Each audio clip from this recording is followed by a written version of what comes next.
Welcome to the Use Your Items podcast, a podcast about the design and philosophy of video games. My name is Jason Weiss, and with me, as always, is the ever-educated Francisco Martin. Fran, how are you doing today?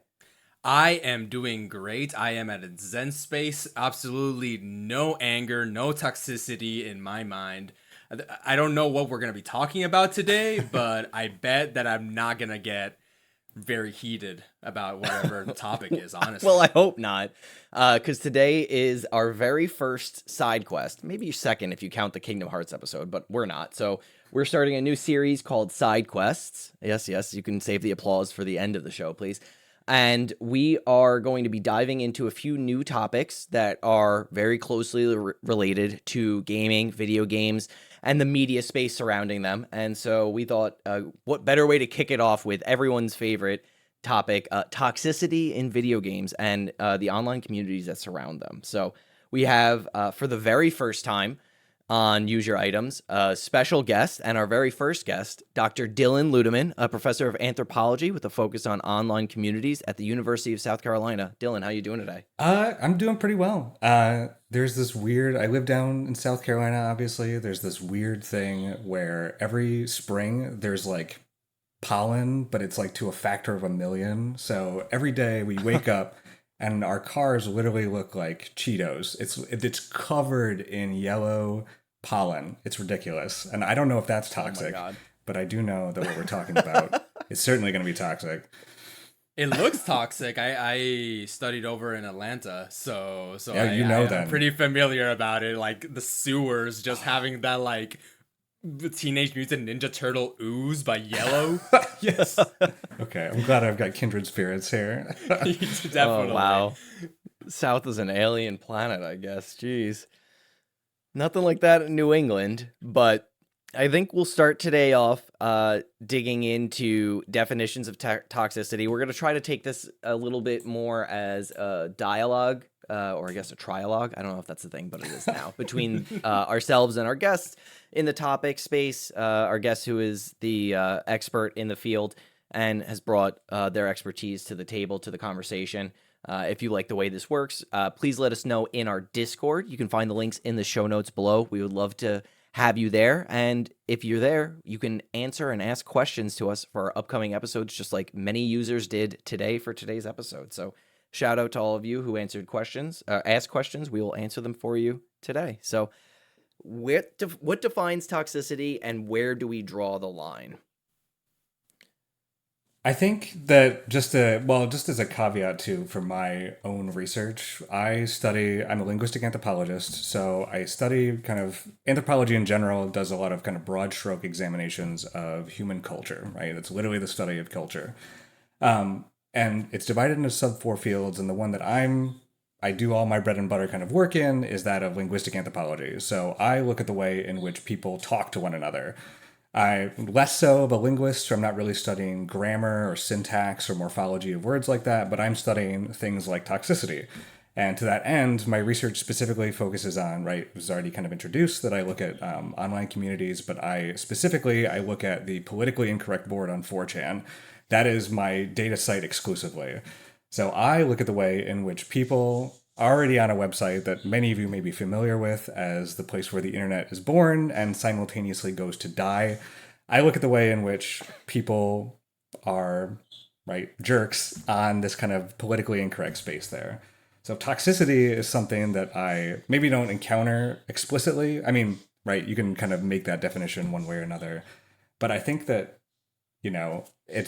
it's different across all sorts of different contexts. And you're probably going to be hearing that a lot from me in that way, is that literally so much of this stuff depends, right? That we have these kinds of definitions that we're going to be approaching this with. But at the end of the day, a lot of this stuff is very subjective. It's very individual in the way that we encounter toxicity, the way that we internalize it. And also maybe if some of us are guilty in these ways, the way that we've also kind of doled it out in some game spaces, right? I know that I've been guilty of doing this kind of stuff before. But honestly, I think that for me, toxicity in general is just very kind of uncivil or unfriendly behavior. It usually includes things like harassment or flaming, but if we include those kinds of categories and other kinds of internet antagonism like trolling, I think that flaming, or not flaming, but I think the toxicity has less of this kind of spectacle element to it, where trolling would be more for the kind of spectacle of actively and kind of publicly harassing someone. And toxicity seems much more less inclined to be entertaining and more of just kind of this lashing out. But that's how I would kind of approach this to start looking at this kind of just conversation. Gotcha. So it's kind of like trolling is kind of like this. There's a certain level of trolling people know that they're trolling, while toxic people might not notice that they're being toxic at that point in time. Is that kind of like a fair assessment between? Yeah, I think so. I think that that would be right. But again, at the same time, right, it's the categories aren't necessarily hard and fast in set in between stone, those kinds of yeah. things. Yeah, but I think that's where I would start for sure. Gotcha. Well, for me, my level, as coming at this from the game design perspective, my idea of toxicity is any mechanic behavior that players partake in which it removes the enjoyment of another player. So whether with no, my bad, gotta have a caveat to that, with no strategic benefit to the person being toxic, because you have to put that caveat in place, because at the end of the day, nobody really likes to lose, but there are certain points in time where, hey, in Magic, I'm going to counter your card. Yeah, you don't like getting countered, but that is a strategic benefit for me to do this. I'm stopping you from playing your game plan, but that's the whole point here. For me, Toxic has that element of I'm doing it, and I'm doing it just so you don't have fun, and that's the only reason I'm doing it for. There is no strategic benefit for me to do this. I do not get any positive enjoyment other than the fact that I'm being a bully. That's kind of how I treat toxicity in types of games. And so for me, when I talk about toxicity in games, there's definitely some level of human behavior of them being toxic and being all the fault of the player. But in some games, there's also some level of the design might be a little bit pushing that toxic behavior. If you have too many of these mechanics where you give too much leeway for the player to do certain things that have no positive benefit. We are going to be talking about these mechanics later, but I don't want to get too far into it. Jason, how about you? What do you define toxicity as? So I think of it in two terms, and I know we're looking at a flow chart right now that's sort of describing and defining toxic behavior from Lou and Augur's 2023 journal article, After All, They Don't Know Me, exploring the psychological mechanisms of toxic behavior in online games from Games and Culture. But thinking about it in terms of behavioral toxicity and verbal toxicity, which is, I think, the 2 points that we've already brought up from Dillon's perspective and studies, and then your perspective and studies, Fran. For me, I almost see them in terms of like, there's like something that's toxic to gameplay or toxic to a game itself. And that's more often than not in the case of like a live service game or a game that is constantly evolving or getting regular updates, as opposed to something like, I don't know, GoldenEye, right? Like I wouldn't think of like an N64 game of GoldenEye as having like something that is toxic in its design, unless maybe the game flopped because there was like something intrinsically wrong with the design of it. So I think I kind of think of it in terms of like these online games, which I think are more and more prevalent, where there's more and more games that require an internet connection and ask you to be somewhat connected at all times, even, as something that can be as singularly lonely in its experience, to put a little judgment on it, I guess, of like something like Elden Ring, right? Where there is multiplayer and there is online play, but it is generally encapsulated in these brief moments. And then toxic gameplay in that place or in that space, or toxic design, can create a negative feedback where you don't want to play the game anymore. Yeah. This is very true in something like you mentioned, like Magic the Gathering, like a card game. This is true in all trading card games. If you've played Marvel Snap, they're constantly updating cards and changing cards, how they work down to, a very intrinsic level, to try and create a space where everybody wants to keep coming back to play. So I think kind of looking at toxicity, there's that aspect of like, this is not fun for me to play anymore because the inherent gameplay is unfun. And that's one side of the coin. And for me, the other side is really just this sense of if I sit down to play League of Legends, I don't have any chat turned on whatsoever. It is turned off from an options-based level at the highest level before I start a game. I have close to zero interaction with the random people on my team or on the opposing team as a result of actual years of toxic behavior in those spaces, in those games.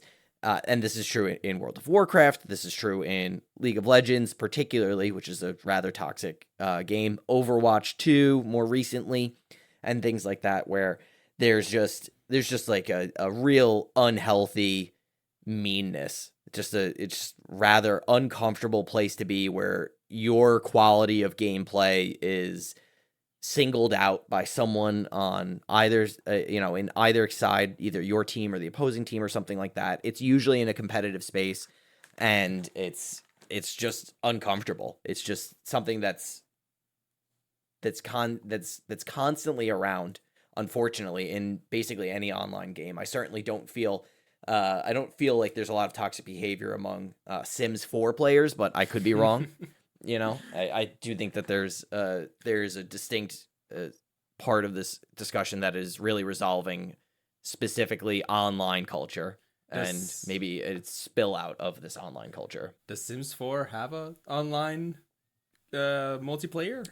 I have no idea. It might. I've played Sims 4, but I never got far enough to know if it had a Gotcha. Well, I don't want to get too far into our next topic without speaking about a little bit more about what this flowchart that Jason mentioned from After All, They Don't Know Me. I want to give a little bit our listeners, given that they don't have the visual in front of them, a little bit of an example. It is a flowchart with the top being toxic behavior, and it splits into two: verbal forms of toxicity versus behavioral forms. Well, not versus. Verbal forms of toxicity and behavioral forms of toxicity. Then each one of them breaks into two. For verbal forms, there's dissatisfaction towards other players' performance. This has to do with just telling people to get good and just telling them that they're bottom fragging and that you're above them and all that fun stuff. What are you even doing? Why are you peeking that operator? And all that fun stuff. Then you have stereotypes and discrimination, usually based on gender. This one is not all that fun stuff. This is probably the ugliest part of toxicity, and something that we might need to get into a little bit later. On the other category, behavioral forms of toxicity, things that are not spoken verbally, but more just your actions within the game or actions outside of the game. For example, deliberately leaving a match. So a match that is halfway through, you deliberately leave so that your player has a downside and they lose. Even if you get penalized, you don't care. You just want your team to lose.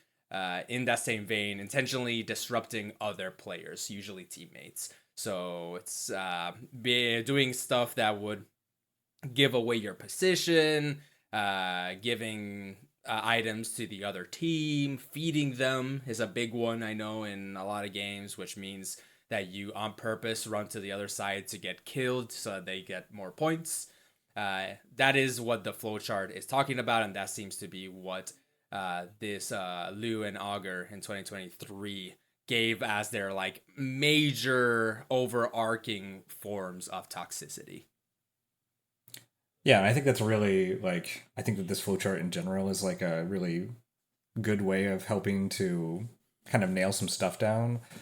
I think that, at least for me, when you first asked me to kind of think about this, Jason, that's very I kind of knew what toxicity felt like. I could, if I was in a room or whatever, if I was in an experience and something happened to me, then I could say that thing happened to me was toxic, right? But at the same time, and we all have those kinds of anecdotal examples that we can kind of tap into and point to or whatever.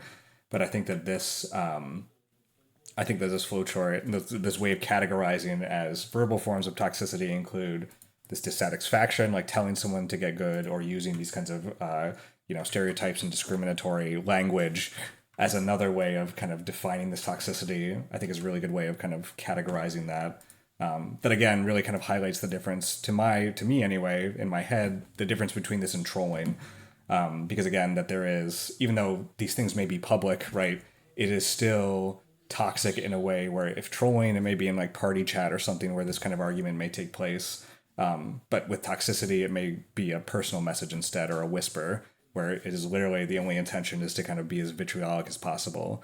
But also, right, that this, as you kind of said, Fran, that it is like benefiting the other team by doing this kind of stuff like throwing and things like that. Like maybe that can technically, or we could consider that and we could talk about it being a troll or not, but at the same time, it is like this much, it seems much more malicious in a lot of ways, right? Not to say that trolling isn't malicious or that we can excuse that kind of behavior, but this just feels so much more vitriolic than kind of other ways of antagonism online to me. Yeah, I feel like in trolling, the way that I would be like, oh, you're trolling, or oh, you're being toxic, would be, what is that player's attitude on the offset, right? If round one of the game, they are already doing things that are throwing and things like that, then I'm assuming, oh, you're not there, you're trolling. You're just doing this because you're acting out because you want to be the center of attention. You're just trolling.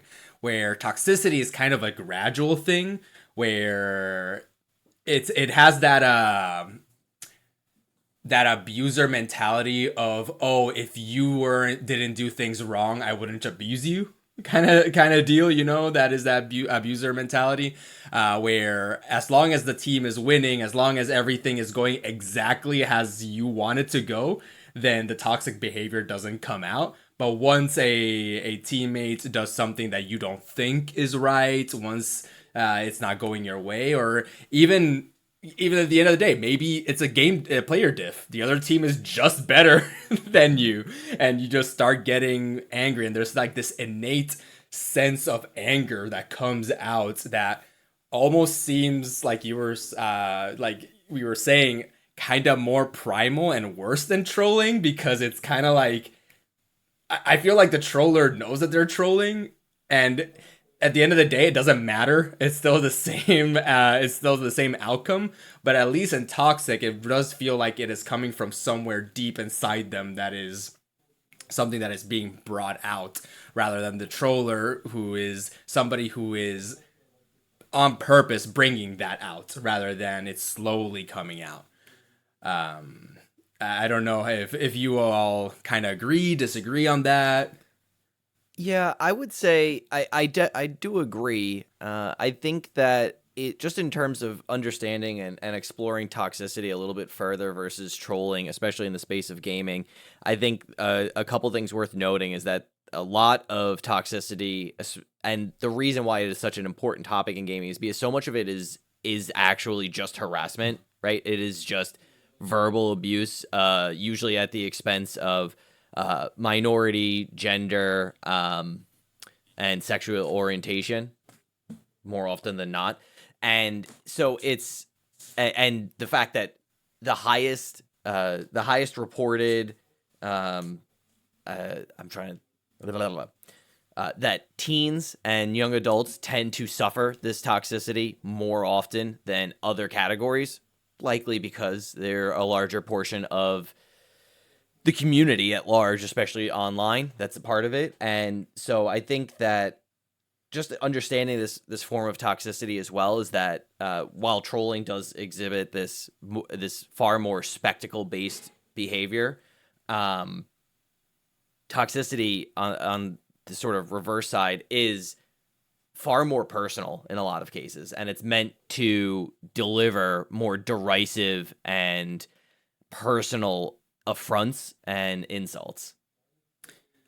Yeah, you mentioned about teens and about them suffering more from toxicity and all this. I wonder how much of that isn't just because they're a bigger population percentage.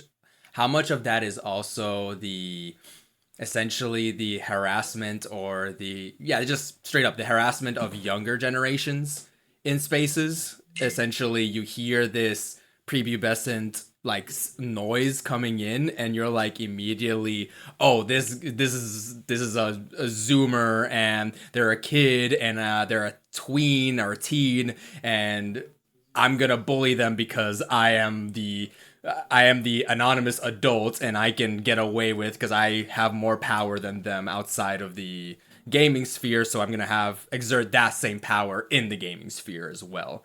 It's kind of like how in society, teenage girls get such a worse rap for liking things that are more stereotypically women's media, while if you have these like boys media, they kind of get it as a pass because it's the default, so to speak. Like the society has just said that, hey, male is the default, so if something is stupid and male, it's okay, but if something is womanly and stupid, then it's not okay, and it's derisive. I'm talking about making fun of people who like Twilight, making fun of people who like what's Romance novels. Romance novels. Yeah, all these different things that are more coded female. I wonder how much of it is that for when it comes to teenage harassment online. Yeah, I think what I take away from that is just that it's a structure of it's a power structure, and it's a power hierarchy that's really getting exerted. And I think in terms of bullying in general, which we're not exactly talking about cyberbullying or bullying really here, but it's kind of hard not to, because that is often the shape and form that it takes. And that is often speaking from a place of, or traditionally understood to be speaking from a place of weakness to shore up some sort of insecurity or feeling of insecurity.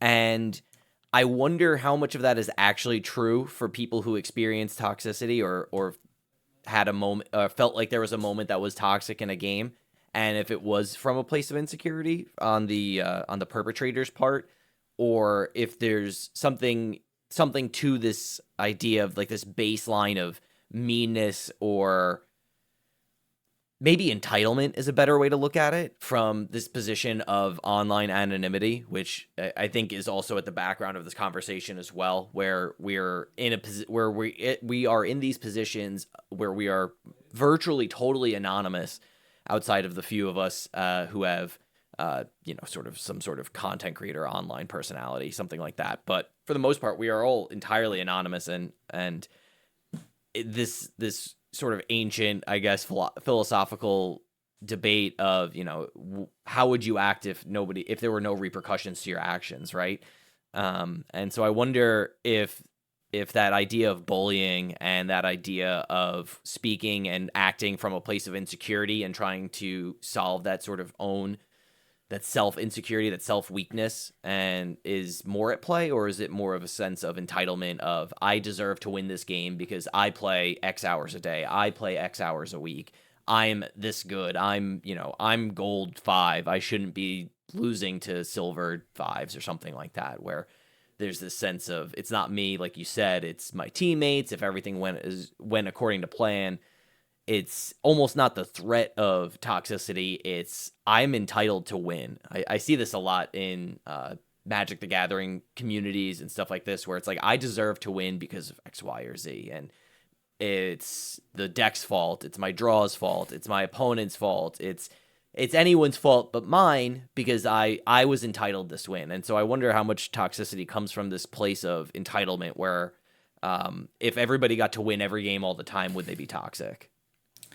Kind of going a little all over the place here. Yeah, and I think that really kind of settles back into what kind of Fran was talking about, is this kind of like reflection of masculinity as well, right? And obviously that's not like a cultural universal, or not that everyone that is toxic is masculine, but like that is that kind of entitlement, right? And that kind of like indignation, especially in a competitive environment, is something that's very much kind of like taught to boys as something that should be expected and kind of celebrated in this way, right? To be violent in these ways, or to, kind of lash out in one way or another, like in whatever spaces of power that you may think that you occupy in these kinds of ways. This kind of really lends to the way in which these players kind of lash out and are specifically malicious in that way, if that makes sense. Yeah, absolutely. And I think identifying both it being this, at least in a Western sense, sort of male socialized act, or male-based socialized response to competitive situations, I think that's rather important.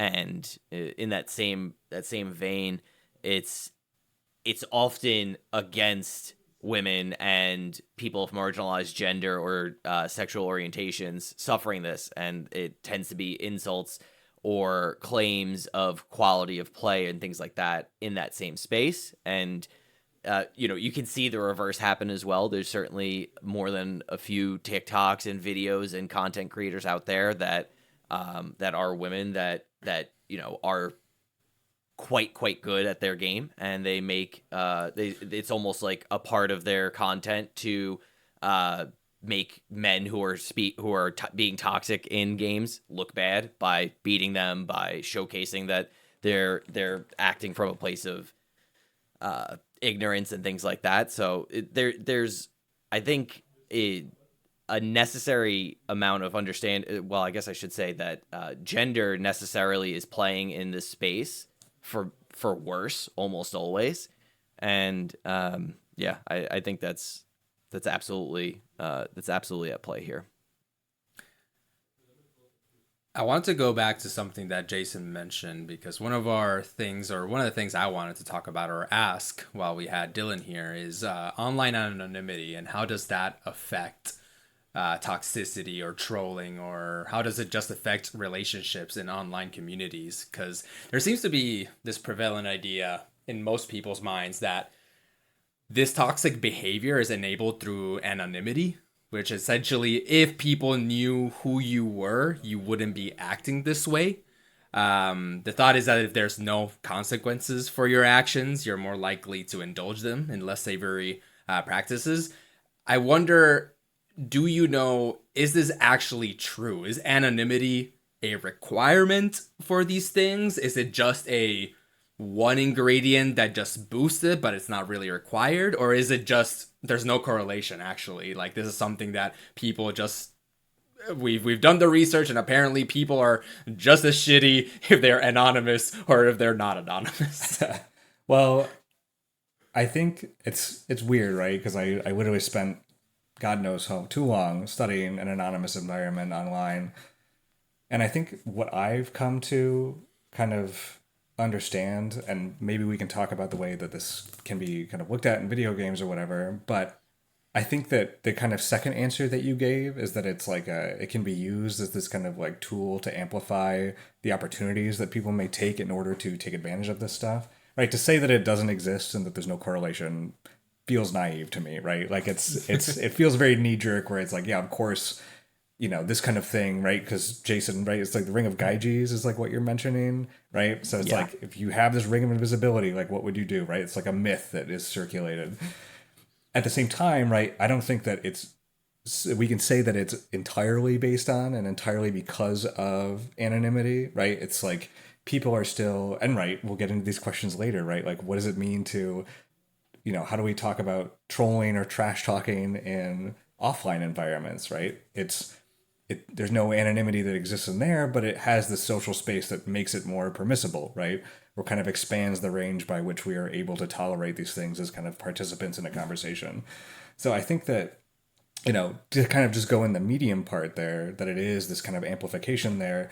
It is, right? Obviously, it's used as a way that is disconnected from, right, your face, which is this kind of evaluation, this audience evaluation of someone's identity in one way or another, right? Irving Goffman kind of did this work, and this is where the term "to lose face" comes from, right? That you are kind of receiving this negative evaluation of people's perception of you. And that's when you start to be embarrassed, when you start to make the steps to backpedal on what you're saying or apologize or double down or whatever. There's a disconnect on these online spaces from your normal face, right? Your normal kind of physical embodied representation of yourself.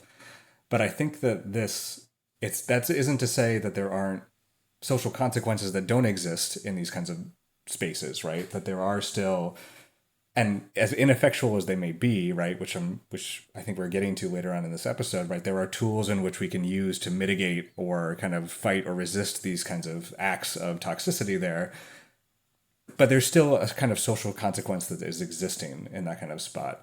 So I think that it is like, and you don't need to be anonymous to be toxic, right? Like, so to say that it is to be anonymous or to have this anonymity creates this toxicity yes, it does exist, but it's not this kind of amplification, right? You can still, and we can talk about this as well in terms of, spaces of power or performances of power or identity or things like that, where, this being toxic may just be an act of domination on another person, right? You may just be trying to assert yourself in one way or another over another person to kind of hold this power there. But yeah, so all of that to say that I think that it is an amplification of it, but I don't think that it is totally one-to-one related, and I don't think that they're totally disconnected either. Gotcha.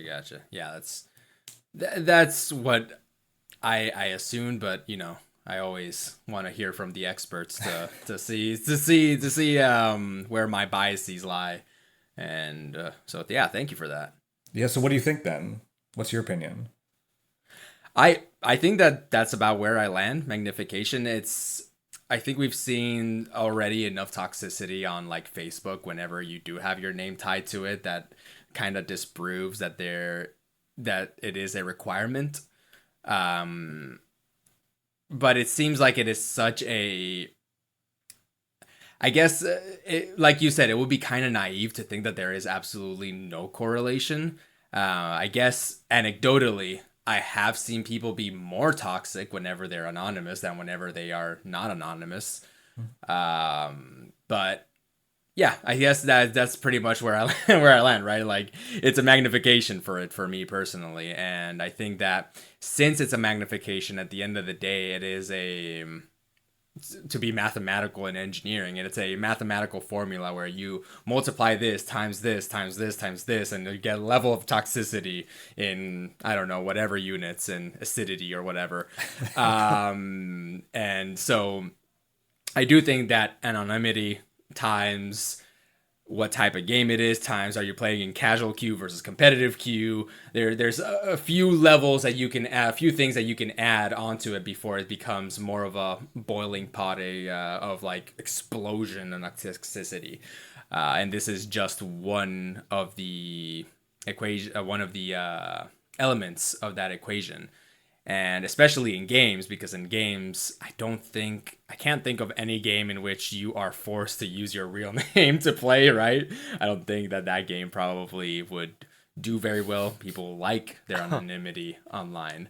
So, yeah, it's an interesting thought experiment. I think about what would a game look like if you had to say your name.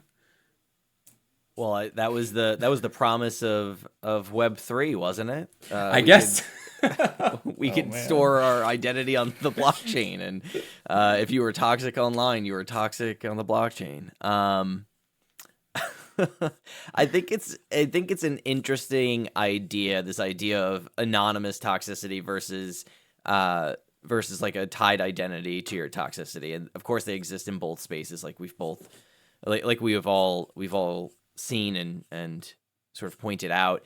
What struck me, Dillon, in what you were saying earlier, is this idea of spaces of power and the use of power to sort of dominate emotionally or psychologically over another person, and trying to understand that space as well. I do think that some games create a space that allows for this toxicity, exactly like what Fran was saying, where it can be as simple as having chat not always on in a multiplayer game, or having voice chat always on, God forbid, in an online game, or even I'm thinking of games that allow you sort of localized voice chat. Famously, you hear about the toxic communities in games like Rust and other sort of survival crafting open world games like that, where there's localized audio data that's shared between players, and they can be quite toxic for those reasons. We've all existed in spaces where we've all heard about the Call of Duty lobbies of the days of yore, and how does sort of this idea of domination and superiority play into toxicity in these spaces? Well, I think before I jump into that, I think that it's just thinking like what Fran was saying about like teenagers being the subject of harassment when they hear it and they hear the voice or whatever. But I at least from my own anecdotal experience in Rust, the what I would hear when people, they knock you out, they come over there, they start yelling all sorts of obscenities as your avatar is bleeding out on the ground. It was overwhelmingly, it sounded like teenagers doing this kind of like wild and crazy kind of stuff there. Not to say that you're wrong, right? But it's just like me hearing that, it's like, are they the bad guys though? Yeah.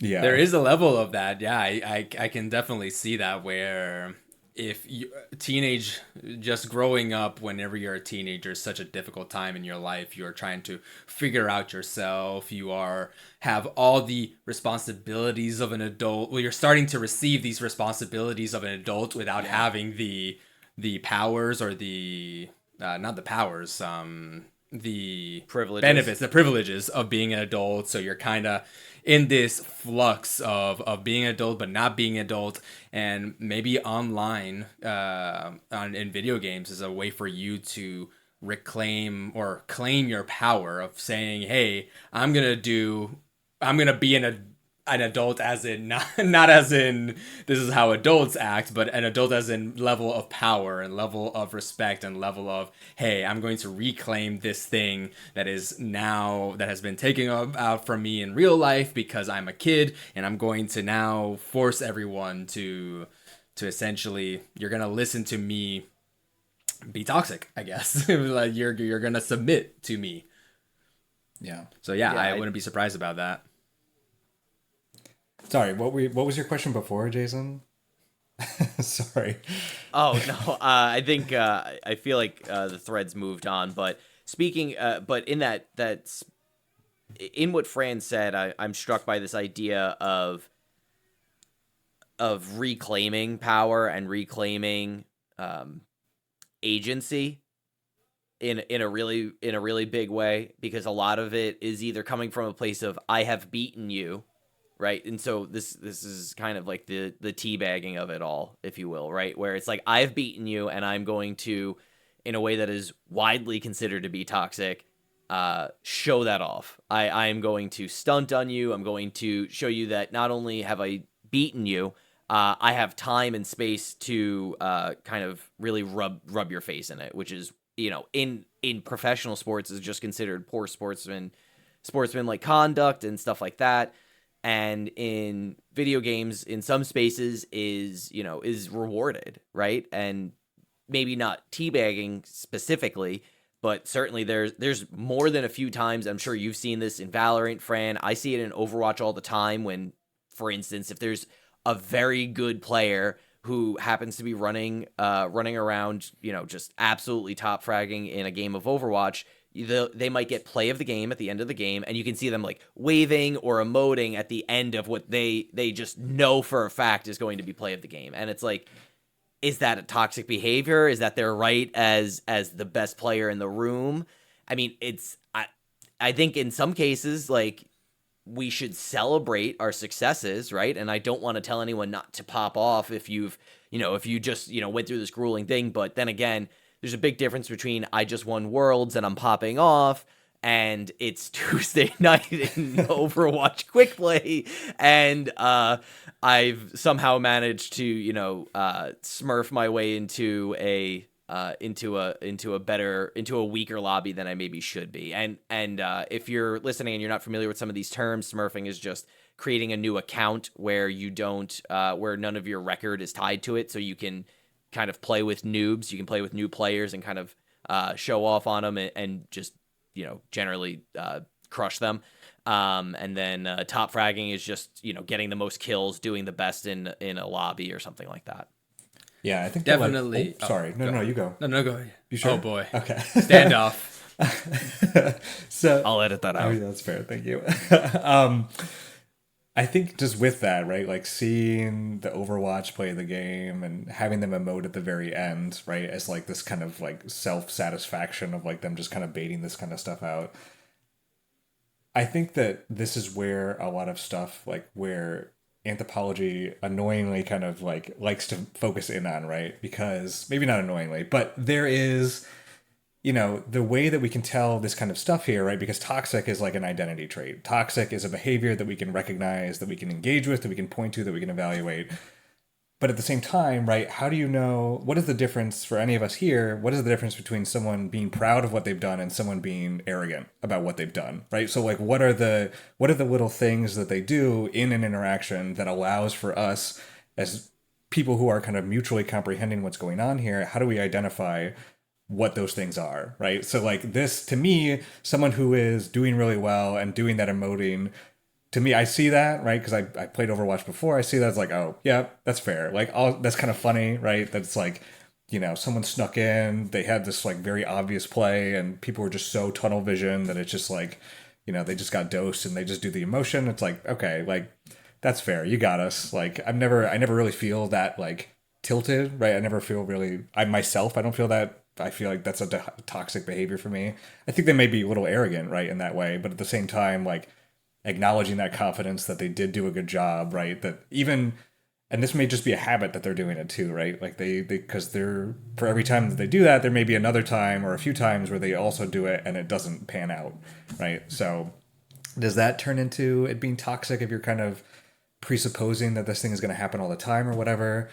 But, that, even though that thing may seem very innocuous to me as it's playing out in that way, right? There may be the kind of all chat that's turned on at the end of the game where someone has like a cheeky smiley face with a little nose when they do the play the game. And then that becomes, to me, is like, okay, you're being a little toxic right now. Like they're kind of like being that extra kind of little gloaty, that cheeky smile in there. It's like, that's what pushes it over the edge, is like identifying it as a cultural being, from being arrogant, being proud, to, okay, you're just being a little, you're kind of gloating a little bit too much now. Yeah. For me, it's not a thing. It's a little bit smurfing. Yes, it's toxic. That one I'm not gonna defend at all. I see the emoting at the end of the game or spraying after you get the last kill in a round or anything like that, more like getting a touchdown and having a little dance, or getting a really soccer goal and just celebrating and having something. It's more, for me, it's much more, you're not taking anything away from the other player. Going back to my definition, obviously not everybody might have this definition. There's no strategic benefit, obviously, but you're also not removing enjoyment from the other player. The other players are going to have to watch the same amount of time for that play of the game, regardless of your... Now, if your emoting added 10 more seconds to the end, so if you keep on emoting, it just adds and adds and adds to the end of it, then I'd be like, okay, yeah, that's not good. For example, in Valorant, there's a hitting the gritty whenever you are defusing the spike, and for those of you who don't know, it's a game type in which you at some point need to defuse a bomb, and if you kill everybody on the other team but the bomb has been planted, you still have to defuse it. But however, if the opposing team knows that they still have 30 seconds to defuse the bomb and it only takes 7 seconds to defuse, they'll just spam the bomb just to waste everyone's time, just to like be like, ha ha ha ha, I'm wasting your time. Now that for me is toxic, because you're not just celebrating the fact that you're one, you're removing enjoyment from other players by making the game take longer than it actually has to be. Yeah, I think that's a really good, that's a great point, and I think it ties us sort of back into this original definition of toxic behavior that we were kind of getting into, and I'll admit was maybe burying the lead on a little bit, but this idea that that Dillon brought up of pride and versus arrogance, and what you said, Fran, about sort of creating a negative experience for another player, is, I think, extremely important to understanding toxicity. But also, like you said, Dillon, I think it's important to note that it is very likely somewhat cultural to a very wide degree to find the difference between pride and arrogance, or something like, it being toxic to do something like that at the end of the game, or to sort of show off or pop off. And particularly, Fran, what you were saying about, like a touchdown dance, for instance, being potentially a form of toxicity, but more likely just a show of pride and joy. It makes me wonder about the idea, and this might be tangentially related, but this idea of zero-sum fun or zero-sum gaming, in the sense that, for instance, in Ben Brode speaks about this when he talks about the design of Marvel Snap specifically, in that if you're not familiar, if Marvel Snap is a game where after 6 rounds there's a winner or a loser, and you are betting basically increments of your rank to the end, that if you win, you get extra points towards going up to the next rank, and if you lose, you can go down in rank. And their main goal was to try to avoid bad feelings when you lose rank, when you lose cubes at the end of a round. And so the way they achieved that was you can leave any game of Marvel Snap that you're in, basically at any point in time before you've made an action. And in doing so, they use the term, you have escaped. So you are playing a game of Marvel Snap, you realize you're going to lose. And if you continue to play this game, the stakes are going to increase and you could stand to lose a lot. Or, like in a game of poker, you could fold and just walk away from the table, keep some of your money in your pocket, right? And in Marvel Snap, originally they planned it to be to just say you lost when you walk away from a game, whether or not you chose to leave or you lost at the end of the round. And they decided in gameplay, in design and testing, that was a little too zero sum. Whereas in one person got to have a lot of fun at the exact expense of another person's fun. There was no net gain of fun in a single game of Marvel Snap. You just transferred it from one body to another. And so there is that idea of changing the language in creating a little bit more net fun. Oh, I was smart enough to walk away from this. And I realize that this is maybe a little unrelated or only just somewhat related to the idea of toxicity, but it's a way in which I think, to kind of throw it back to you, Fran, design really overlaps this space where creating negative experiences for players from a design perspective can engender and create toxicity among player bases that I think is maybe not always at the top of the mind. I think a lot of times when we're discussing and hearing discussion and reading about toxicity, it's this player was mean to that player, or this player said something racially offensive or sexually offensive or vulgar, and they should be punished, rightfully so. However, it is always in the space of one person has done something bad to another person and ruined their experience. Never that we have created an experience that allows for this type of behavior, and in some cases may even encourage it. Now, and before I pass it off, I just don't want to, gaming does not make you violent, does not make you're violent because you're violent, and you're a racist because you're racist. And that's the short and long of it as far as I'm concerned. But creating spaces for this, I think, is something that social media has contended with for the last 2 decades. And it's something that I think is coming to the forefront in gaming now as it continues to push into a multi-billion-dollar industry that has quite a few eyes on it.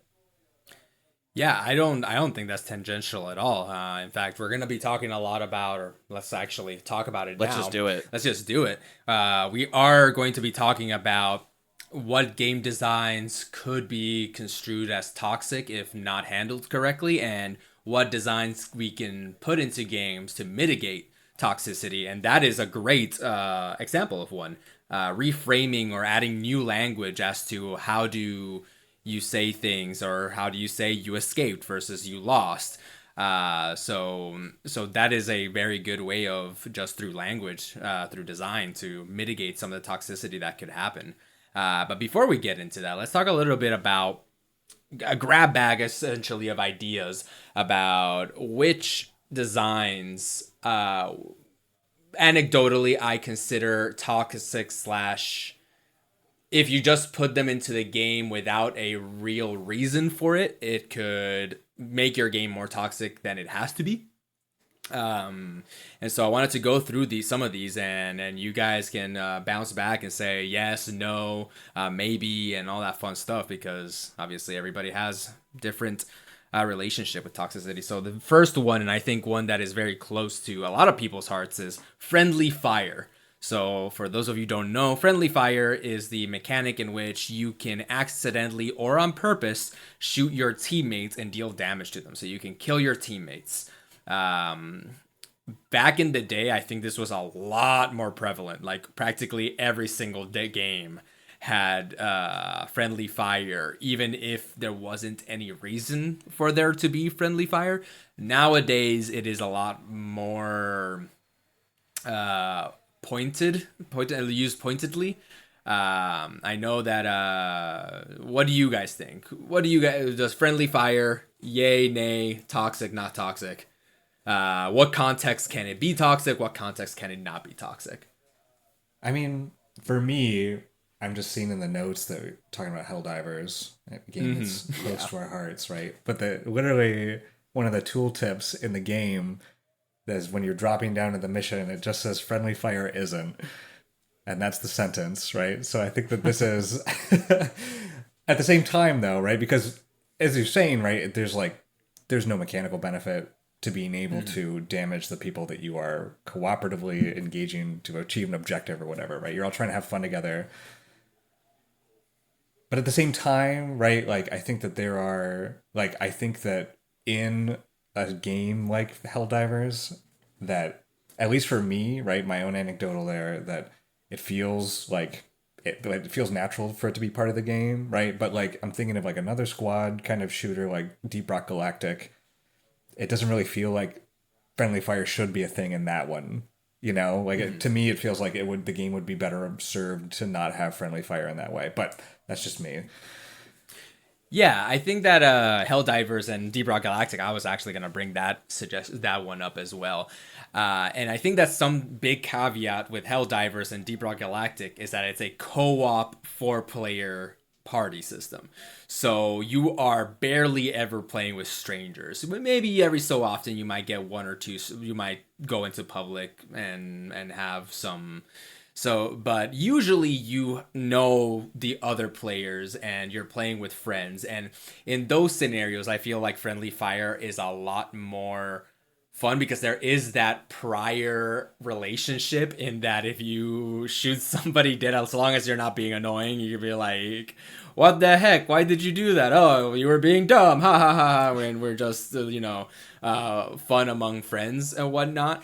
And it also plays into the idea of, oh, I accidentally killed you. And Helldivers, and even actually in Deep Rock Galactic, which I call Helldivers-esque in that they're also insects and are also attacking you. I think that the big thing about those games is that there are so many weapons that have incidental AoE damage.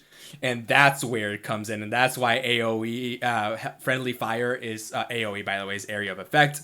Big explosions or napalm or fire or anything like that.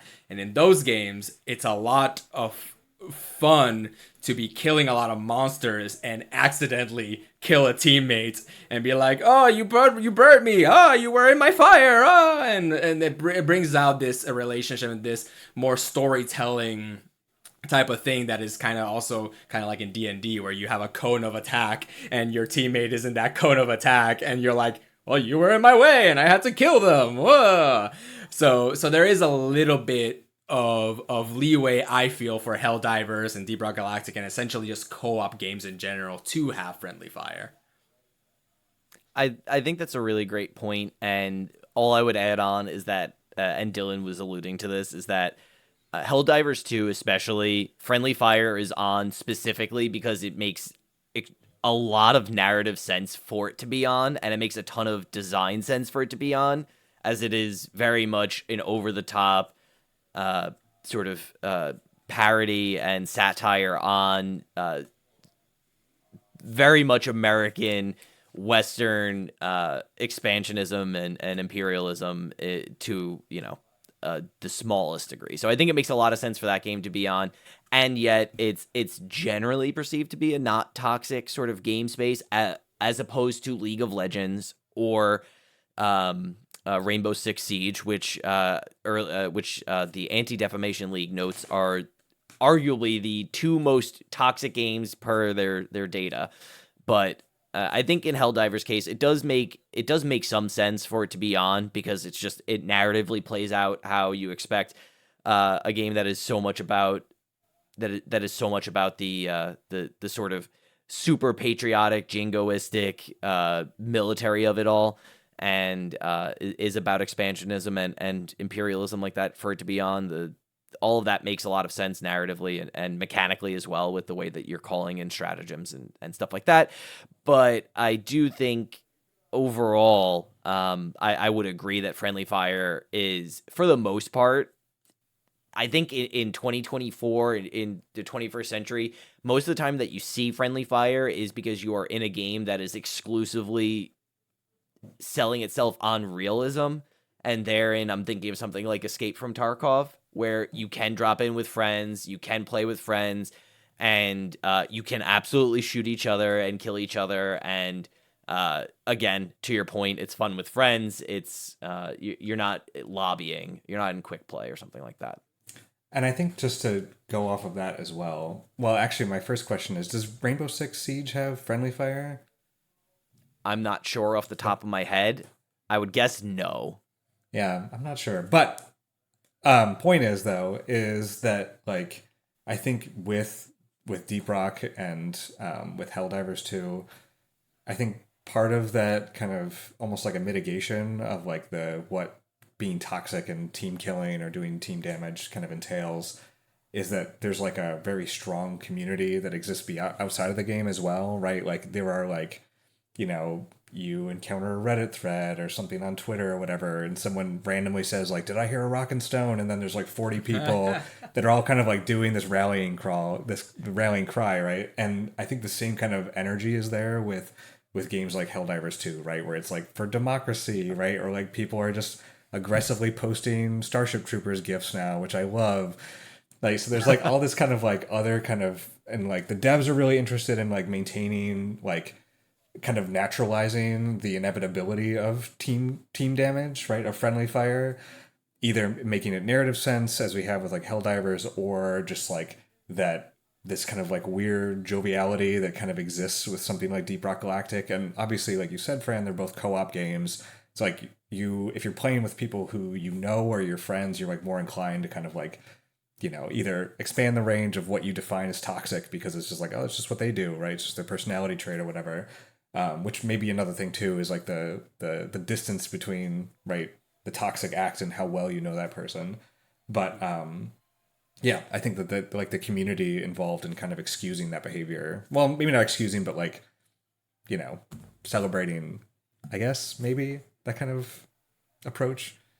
Yeah. Yeah, I think that makes a ton of sense, because at least in the media that I've sort of interacted with Helldivers 2 outside of the game itself, and I've played a few games with online turned on where randoms can just drop into your game, which is a really interesting aspect of the game, unlike a lot of other multiplayer games. And I've played with random people, I've joined quick play games and stuff like that. For the most part, the worst of it, for me at least, has just been there's no communication, and we play like one mission together, and then we just like leave each other's games and try, and then that's it, and that's the end of the story, and that's fine. But I think, to your point, the devs in both creating a game that is engendering this sort of reaction to potential toxicity is really important, but then also noting that there's a real responsibility of the community as well to foster this community. And that kind of gets into toxicity mitigation. And I don't want to I'll say that we have a lot of cool stuff to talk about in toxicity mitigation, but I do want to give it back to Fran, who has some more interesting examples of design. Sure. So next, infinite combos. Feels great when you're doing them, not when you're on the other side. So infinite combos, I define it as something that removes action opportunity from an opponent to the point that they cannot do anything. You have removed all action from them. Usually these are not made on purpose. Game designers don't usually like to put infinite combos because it essentially becomes just a game of whoever can do it first, and the game just becomes really unfun very, very quickly. A few examples of these: trading card games, very, very famous for this. Yu-Gi-Oh! Very famous for turn 0 wins, where you win the game before your opponent even has a chance to react or anything. So that is one. Usually combos in this category, I would say that it is more horrible whenever the combo doesn't have an end in sight. Where, hey, I have started this combo, and after 15 minutes of sequencing everything, then you'll lose, rather than I have sequenced this combo and now it is just a repetition of the same thing over and over again, and you understand and you surrender because you can see the line of you losing. The really bad ones, the really egregious ones, are the ones that have no end in sight. And you have no idea what's going on, and you just get wombo comboed off. But this isn't just in trading card games. Spawn killing is kind of its own form of infinite combos, its own form of spamming. Excuse me, its own form of spamming. Goodness gracious, I can't say that words. I say spawn and spam at the same time together. Spamming. I love it. It's its own form of infinite combo where you essentially, hey, the other team can just not leave their spawn area. They are essentially, you have removed all action from them. And finally, air juggling in some fighting games. Some fighting games are infamous for just having an infinite combo. Smash, back in Melee days, there was an infinite combo with the Ice Climbers where they can infinitely just grab you over and over and over again, and there was literally no frame buffer for you to be able to escape, and that was just banned from competitive play offline, just because it was just unfun to play that. So infinite combos, while not usually done on purpose, do you feel like this leads to toxic gaming? So this is a really interesting one because I think friendly fire, it's very obvious how that can be toxic and how that can create toxic behavior. I think this is more in line with what I was saying earlier with this idea of toxic gameplay and design. And this sense of creating a space that people no longer want to play in. Mm-hmm. This is toxic in a very different way, and it's to not overuse the word. I think it's very poisonous to the quality of individual games and the length and life of a game itself. Like, how long will it remain relevant? How long will people remain playing it that are not just the most stalwart, most vigilant players? I would say that generally speaking, from my experience in Magic the Gathering, specifically where infinite combos do exist, like everywhere, it's not something that is toxic, and I wouldn't say that it is toxic in its behavior. I wouldn't say that if you're a player in Magic, for instance, who loves being like a degenerate combo player and you want to seek the most broken lines of play in a game of Magic the Gathering, that I don't think that makes you a toxic player whatsoever, in the same way that being like a filthy control player makes you a toxic player. It's just a part of the game. It's in the design of the game. And so I would say it really just comes down to the actions that you take as that player.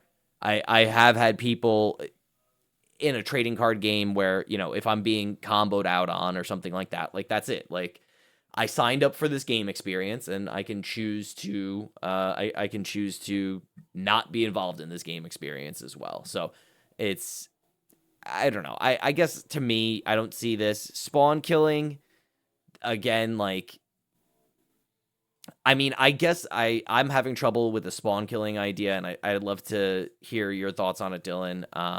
Just in terms of, I'm trying to think of a case where I was allowed to spawn kill an enemy team, but I chose not to because I thought I was being toxic. I would say that hasn't existed. I think I spawn killed a team in Overwatch like 2 nights ago, and I don't think my behavior was toxic. I think it was a stomp, and it's unfortunate. We weren't emoting on them. Nobody was teabagging. We weren't typing in all chat. It's just, I mean, what else am I supposed to do in the game? Stand there and wait for them to come to me? Like, I don't know. Maybe I was being toxic, and I'll take my L. But let me interject here really quickly. None of these things that I'm talking about are toxic in themselves. They are definitely things that I would say can lead to toxicity, and if possible, you as a designer could very easily mitigate a lot of toxicity by just not dealing with these mechanics, essentially. If you make it impossible to spawn kill, then therefore even the opportunity to be toxic through spawn killing then doesn't even exist anymore. And you can do this by giving bonuses or invisibility frames, right, to people coming out of the spawn point. There's certain things that you can do so that way the players don't get totally flattened in certain ways. I think that this one leads in very well into another one of these, and we will talk about it later, but I want to first hear from Dillon. I don't want to move on without letting him speak. Yeah, I think just like what you were saying, like if you can design a way for it to not be a problem, then, or to kind of lessen it as a problem, I'm just keep thinking to like Overwatch, where there's almost always two exits to like the original kind of spawn point. So you always have an option to, if they're so focused on one door, then there's always an opportunity for some enterprising player to go around and turn the tide in one way or another by flanking them or something like that. I think that these, and in the same way, it feels to me in the same way that Jason said, like that spawn killing someone or being on a team and you're just like bulldozering the other team, it just feels like sometimes you just luck out. And that luck can go either way, right? That sometimes you queued in a very bad way and then you're just over.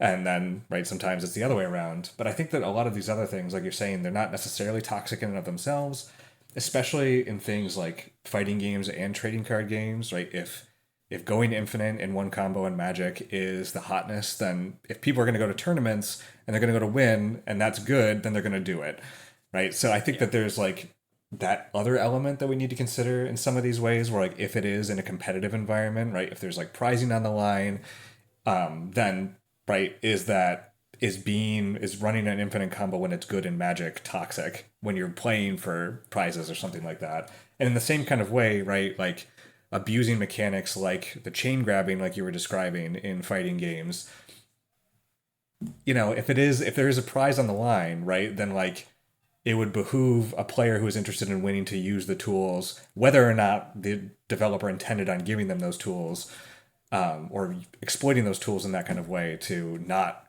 win in that kind of way. And I think we see this kind of discussion all the time in like trading card games, where it's like, you know, I play another card game called Flesh and Blood, and it's kind of this burgeoning card game, and you'll see people complaining all the time. It's very competitively minded card game, and there are these local weekly tournaments or whatever. People come in.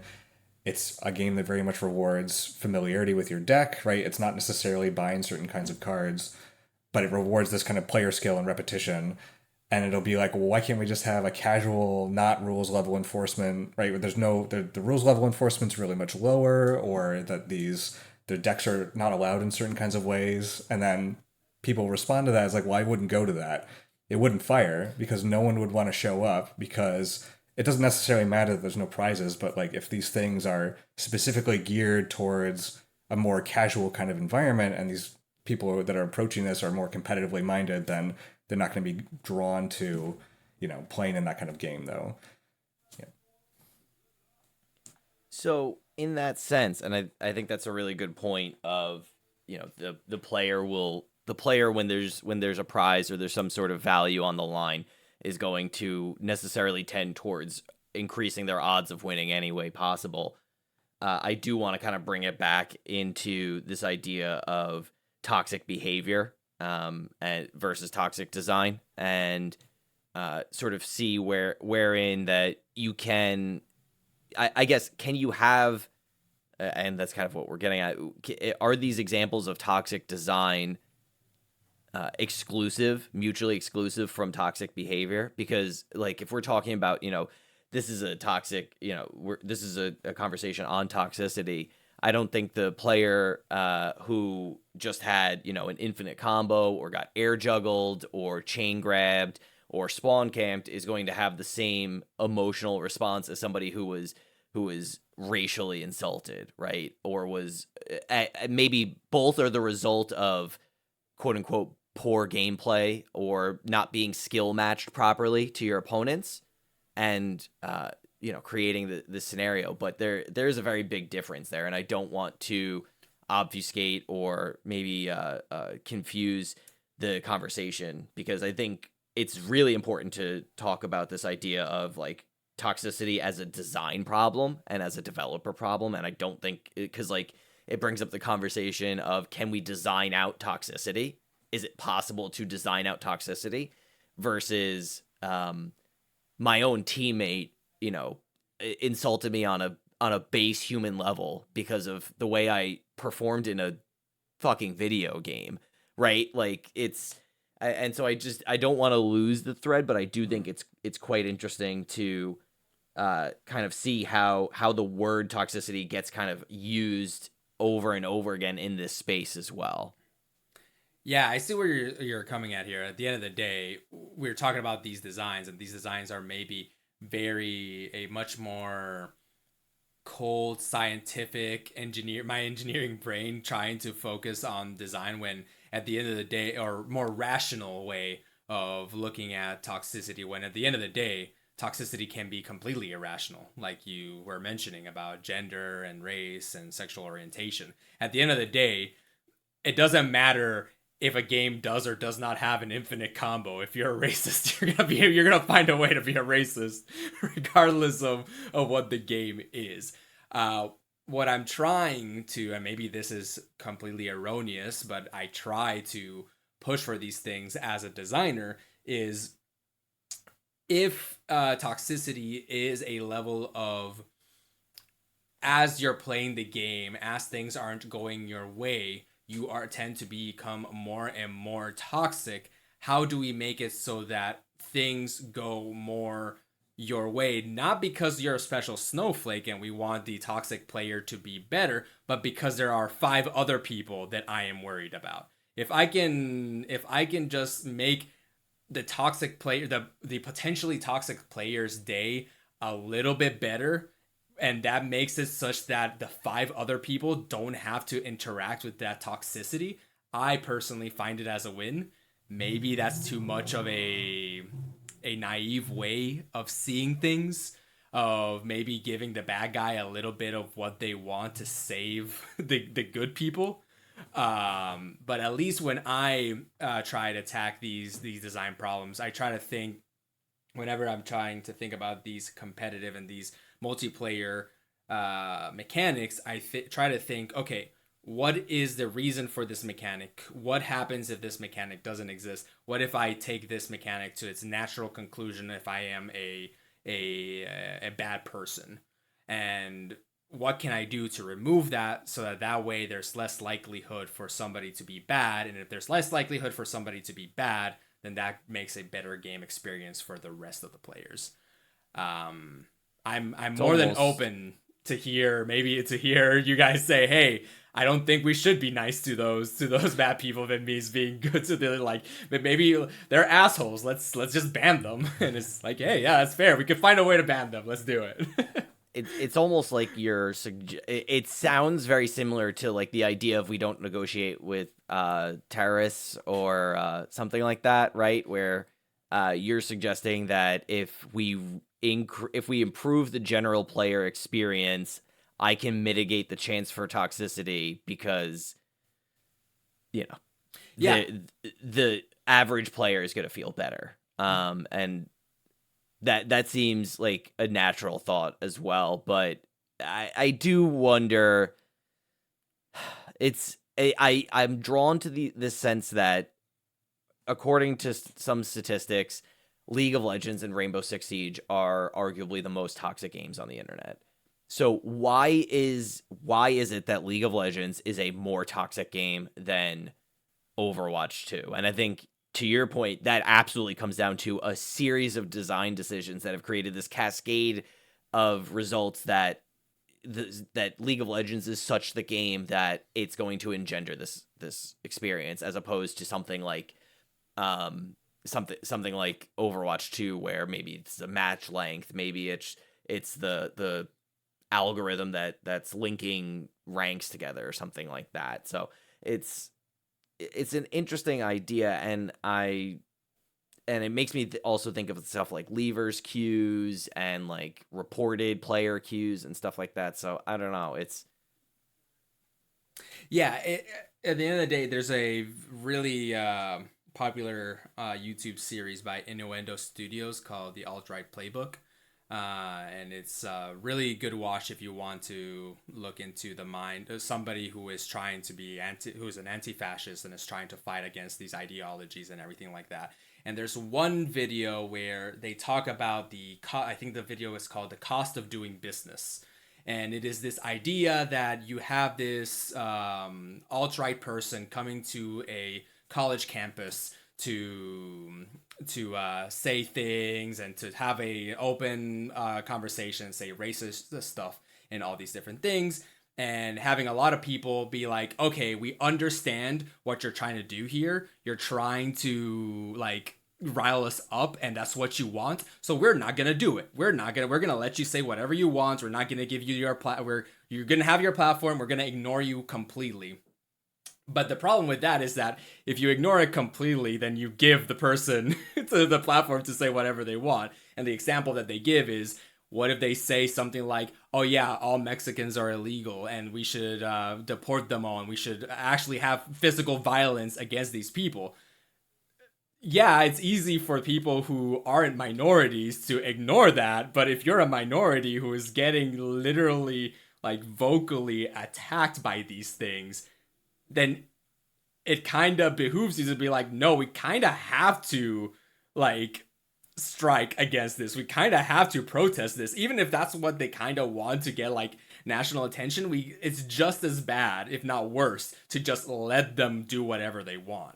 And to bring it back to toxicity and everything, the reason I brought that up is because I know that there is always such a focus on toxic gamers and how do we stop toxic gamers, and a focus on the toxic players rather than also thinking about, and that's important to think about that specific thing, but it's also very important to think about the victims of that toxicity and how do you make that portion more positive. How do you make it so that the non-toxic people are benefit from the system? How do you encourage that behavior? How do you make it so that, hey, at the end of the day, sure, we're protesting against the toxic people. Sure, that's kind of what they want. Whatever. At the end of the day, that does make a more welcoming environment for the victims of that toxicity. And so, a bit of a tangent there. I haven't seen this video in a while, so I behoove my listeners to go watch it, listen to it if I'm not making 100% sense here. But at the end of the day, it is very much, in my mind, it's always a pull, a tug of war, and we need to make sure that we're not just thinking about winning being ban all toxic people. We need to think also about how do we make victims feel more empowered, victims feel more like they belong, and make them not victims at the end of the day. And that's what I try to, I guess through these conversations, I'm realizing that that's how I think about these things. I had not thought about this in this way, but that's exactly how I think about this. How do we make it better for the people who are going to be in the line of fire rather than punishing the person doing the shooting, essentially. I think that with that too, right, that it's like, it's not only, and I think, well, first of all, I think that we can still talk about these kinds of things, right? Like, I totally understand your point, Jason, about being like, okay, let's not conflate toxicity in the way that we described it at the beginning of this episode as very much having these like social, cultural consequences that deeply affect people, and getting comboed out in Magic, right? Right, because those are very different things. But at the same time, right, we recognize when we talk about these kinds of things that we can be like, okay, like, what's a toxic mechanic, right? And it's like, okay, well, we can say people would still recall and understand that is a term that can be used to describe these kinds of mechanics as well. That it is, we can describe infinite combos as toxic. We can describe chain grabbing as toxic. So maybe we need to expand that definition then, right? Maybe we can depart a little bit from the definition and the flow chart that we kind of relied on in the beginning of the episode to kind of encompass considerations of these behaviors too, right? Because as Fran was saying, right, it's not only that if adjusting the mechanics means that the likelihood of someone becoming toxic is reduced in one way or another, then that can be a way to, right, recognize that these are toxic enabling, right, or like toxic amplifying kind of mechanics that we can work to mitigate or adjust in one way or another. But at the same time, right, that there is the kind of underlying culture of these video games as well, right? Like the communities that of people that exist within these games and the kind of justifications that these players have to excusing their own behavior, excusing the behavior that they see, of writing it off, right, as an inevitability or as this kind of like monolithic force of antagonism that's existing in these play spaces as well. That's something that, right, I think that we need to consider that it is, it can be these toxic mechanics, but it can also just be that there is this kind of almost like a latent expectation within these communities that this kind of behavior is going to occur regardless of the changes to the mechanics, because that's just the way that people associate, behavior in there. Yeah. I think I think that kind of is where I'm landing on why is something like Siege or League of Legends more toxic than other games. And I think it's exactly that idea that there's this preconceived notion that these games are toxic, and therefore toxicity becomes an expectation of the space, and thus it naturalizes it, right? It makes it okay in a sense, even if it's not as, if it's just as lightly as just insulting a player for tank diff or something like that, right? And I think that's a really great point, and I appreciate you sort of taking us in a new direction with the definition, because I mean, obviously, like, right, we're not going to solve toxicity in like a 2-hour That's what you podcast. told me. I'm sorry. I thought we could do it, but I'm realizing this is a bigger task. But understanding it, I think it's important to see how those two things in some ways do conflate, and I think that's really important too. And another thing you guys are talking about, in infinite combos, this is what I signed up for. And a big thing that both of you said that is, I think, leading on to our next mechanic that could be toxic is you both said, at the end of the day, this is what I signed up for and I can surrender, I can leave. But what happens when that's not an option? What happens when the mechanic that I'm calling it the forced linear progression, which is games that force sessions to have a set goal or time, regardless of game state.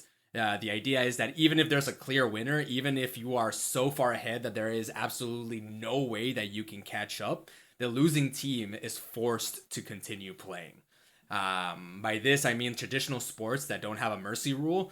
If you have 8 goals in soccer versus 0 goals and there is no mercy rule in place, GG's, good luck, but you still have to play the whole 2 hours, like the whole 1 hour and a half.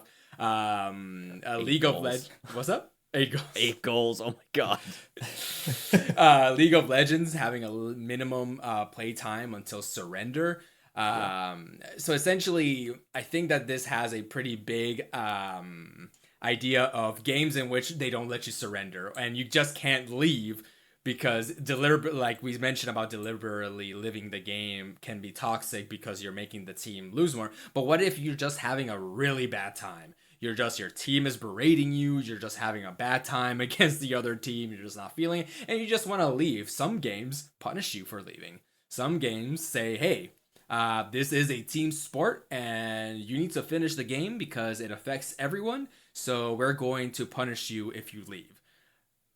That is a bit, so I guess I am now, after you guys talking, I am more leaning of infinite combos not being toxic, but infinite combos definitely being toxic if you are forced to sit there and watch you Teferi tuck until you're milled. This is a Magic the Gathering term. Don't worry about it. If you know, you know. I think that comes up from it. Okay. I think that really is mostly at play if there's somehow a scenario in which you are in a team-based game, a team-based sport, and there's some way for your opponents to rapidly snowball, right? And it's probably unlikely going to be an infinite combo. It's far more likely going to be, like, as you said, like sure, you can play the game out to its logical conclusion, but you're down 200 kills, you're down 500 gold, you're in the Stone Age, and somebody's building a spaceport. Like there's infinite examples of this, and I'm not. It, yeah, it's tough because on one hand, it's like we've all played in a competitive ranked game, and somebody on your team leaves, and it's like, okay, cool, we lose, right? It's 4v5. We're not going to be individually good enough in a perfectly match-made game to overcome this loss of a physical body, of a warm body in their spot. The game will not matchmake us for another person because nobody wants to be the person who joins a game where somebody left because either there was toxicity at play or the game's losing, and nobody's going to queue as a solo player if they're going to get potentially queued into just a loss, right? Especially if it affects your overall rank. I think it's an extremely difficult problem to solve. Mostly, I would say for Fran, for you in your industry, because I frankly don't have a great answer to it. Because on one hand, it's like, yeah, if you're losing in League, you have to wait, the 15 minutes until you can FF, until you can surrender. Yeah, and leave. Definitely difficult thing to solve. I would say that probably a good idea here is to solve the opposite, right? Like, what is the opposite of forced linear progression? Well, it's a exponential progression, a game in which it favors once somehow the game understands, okay, this team is winning. There's a natural way of that team just snowballing, but snowballing in a way that it'll end the game sooner. Where it's like, you know what, this is where we've gotten to the point where they're winning and we're just gonna go. So, for example, having some level of the game ends whenever somebody has twice as much points as the other player. Or maybe even to throw a bone to League of Legends, having the spawn time be longer every time you die. Well, that makes it so that it snowballs out of control, and that way the winners, if they've killed you 20 times already, then you're just going to be dying soon because your spawn times are just so ridiculously long that the game is gonna be over soon. And board games too have this, right? There are some board games where there's some elimination mechanics where somebody gets eliminated, and once somebody gets eliminated, everybody takes X damage every turn, just so that way it starts like pushing towards the end, forcing the end. And that's what it would be the opposite of forced linear progression, essentially not using time or not using a set score as a definition, as a win state, but more using mechanics that push you towards that end goal, such that if there is a team diff, you can just say, all right, that's good, next. All right, good. I lost here. There's no hope. I just want to go to the next game because I just don't want to play a losing battle. I just want to play an actual match. And like you said, it's very hard. It is a very hard mechanic to solve in such a way that it doesn't just feel like a win more snowball scenario.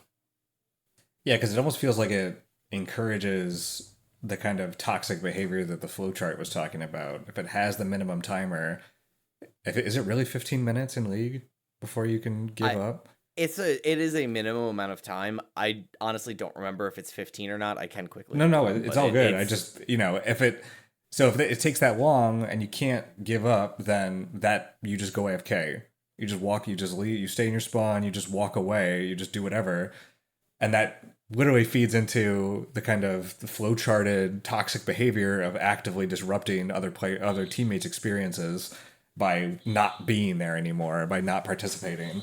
So I think that is a really good example then of these mechanics leading to and encouraging, the potential for that kind of toxic behavior to kind of really emerge and bubble up from someone to take part in that. And I think it's a really good example. I think that that this idea of forced linear progression is very important because, as you said, creating this space, it almost is in many ways creating a space in which to be toxic, right? Yeah.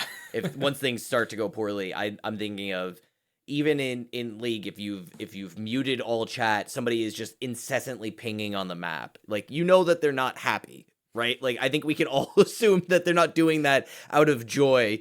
In if you see that somebody is standing dead still in Overwatch, but they're still playing the game, it's likely because they're typing and you just can't see it, right? So like there are these places in which I think forced linear progression, the idea that we have so much time to play the game, even in something like Magic the Gathering Arena, which is an online client for playing Magic the Gathering, it's wildly popular. There you can spam emotes, you can spam stickers, which can be muted by your opponent, and that's fine. And you can mute them at an account level, so that way you don't ever see them. But there is just a sense of we have to spend some time on this, right? We are all playing a game together as a community, just random people online. We are choosing to spend our time together like this because we have to. The game is forcing us to respect each other's time to a certain degree. I can use my time to disrespect your time, and it's a very interesting way in which we're probably trying to mitigate a different kind of toxicity, in which somebody just joins and leaves and joins and leaves, and you never get to have a real game, or you never get to have a chance. This is again thinking about ways in which League of Legends is maybe the most toxic game. This happens in queues for League of Legends too, right?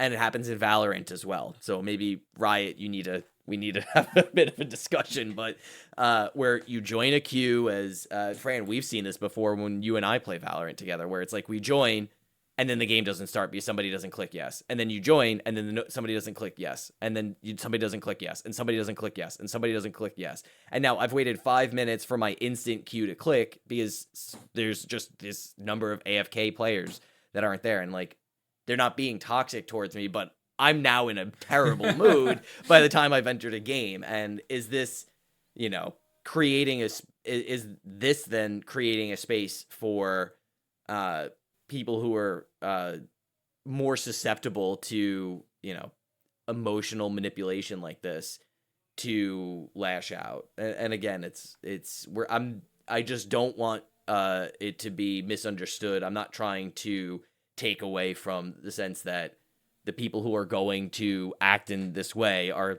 likely doing so from particular mental and psychological spaces.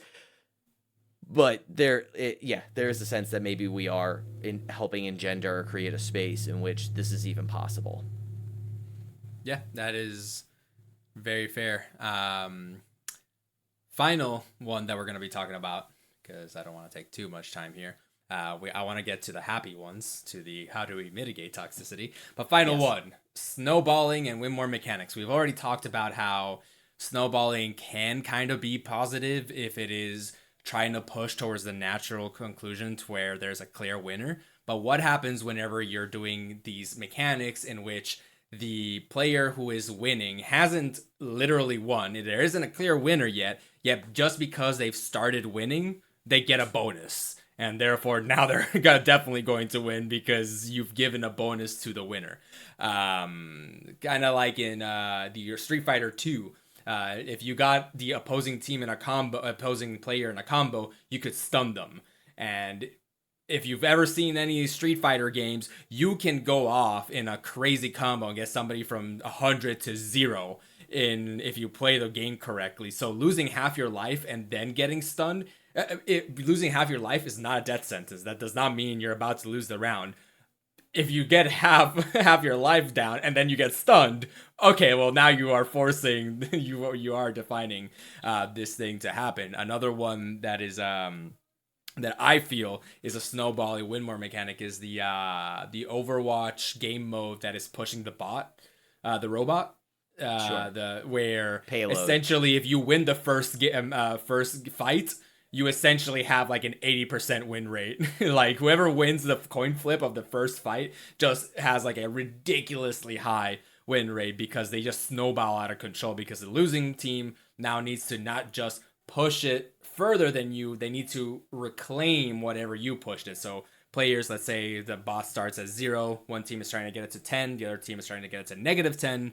If one team pushes it to 5, then that means that now the opposing team needs to push it back to 0 first before pushing it to -5. So already being on the losing side, even by just one team fight, already puts you so way behind that it doesn't really matter. The rest of the game, you're just trying hopelessly to catch up, and it sometimes happens, but it's not usually fun to eke out a win in those scenarios when you know that the deck is so stacked against you.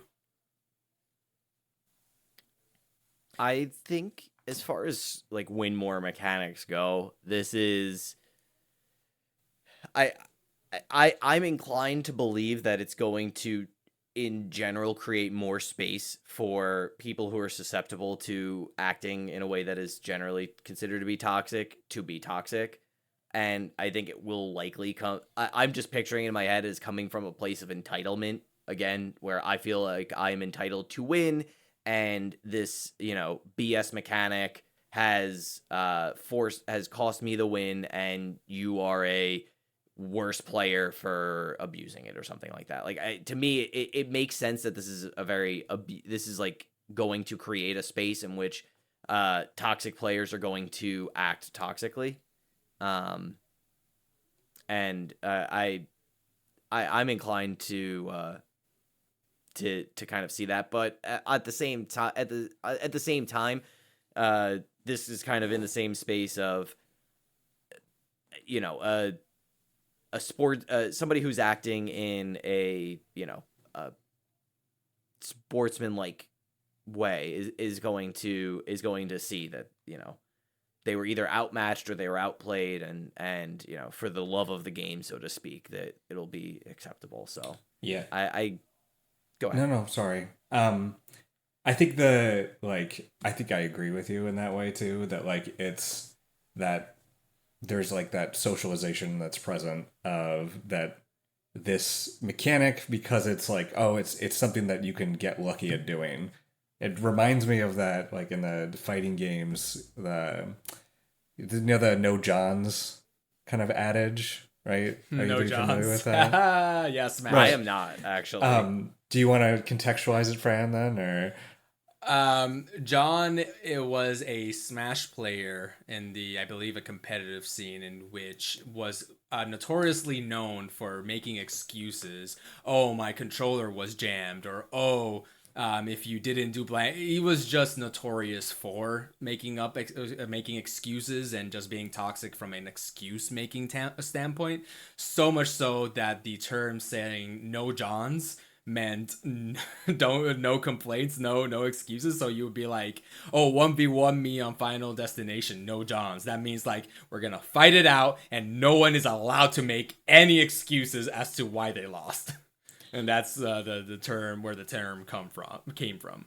Right. And I think that like that kind of going from that, I think that using those kinds of things, like, and again, that this is like a mechanic that enables this kind of behavior, where it's like you can point to someone, just they had the gamer chair that let them do this thing, that allowed them to get the kind of string this combo together, that allowed a stun that kind of snowballed further into a victory.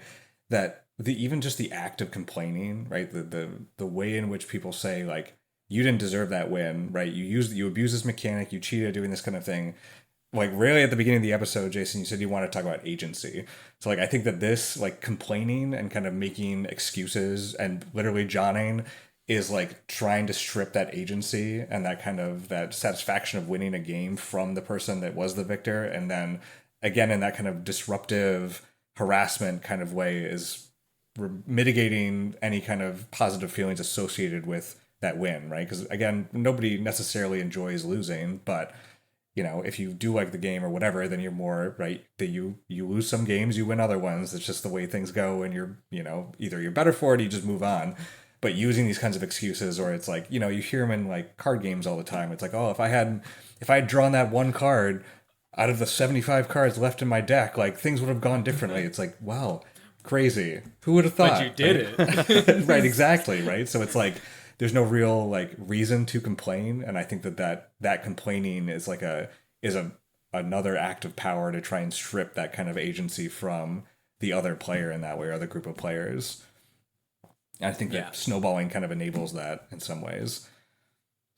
And to kind of give the opposite of how can we mitigate stuff like this, and how do we realize, oh, this is a bit toxic, how do we mitigate it, I want to talk about how fatalities came to be in Mortal Kombat, because I didn't know about this until making research for this one, and I was so happy to learn about this. So co-creator Ed Boon loves Street Fighter 2. So this is where we talk about that stunning was a thing where if you got off a certain amount of combo, you can stun the other player. And he really disliked the negative feelings of being stunned. However, he really liked the feeling of being the one doing the stunning. He was like, oh my god, this is a great mechanic for the one doing it, a horrible mechanic for the one receiving it. So he decided, okay, how do we mitigate this? How do we make this less toxic? And the solution that they came with is like, okay, how about if we make that stun be an award for the player? So there is no stun in our Mortal Kombat game. You'll never get stunned due to like super combo or anything like that. But once you win at the very end of the game, we stun the opponent because this is now your reward as the winner. As the winner, you get this cool reward, which is called fatalities. And then you can like learn these fatalities. And you, as the person receiving the fatality, maybe it helps you a little bit like enjoy the death if they make the cool fatality that is like ripping your heart out or ripping out your spine or something like grotesque or something like that. So it is an interview with Ed Boon. There's a lot of good things. It's by IGN Unfiltered, episode 16.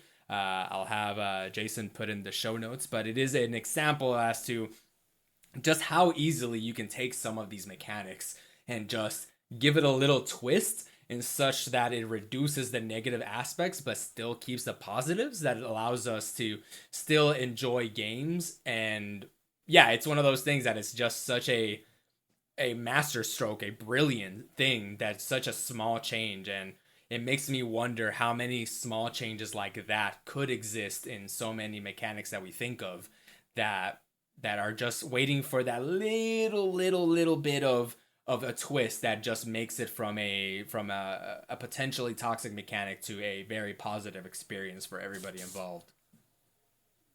I think that's a super cool example, and that's sort of ties right back into the idea of like zero-sum gaming and zero-sum fun.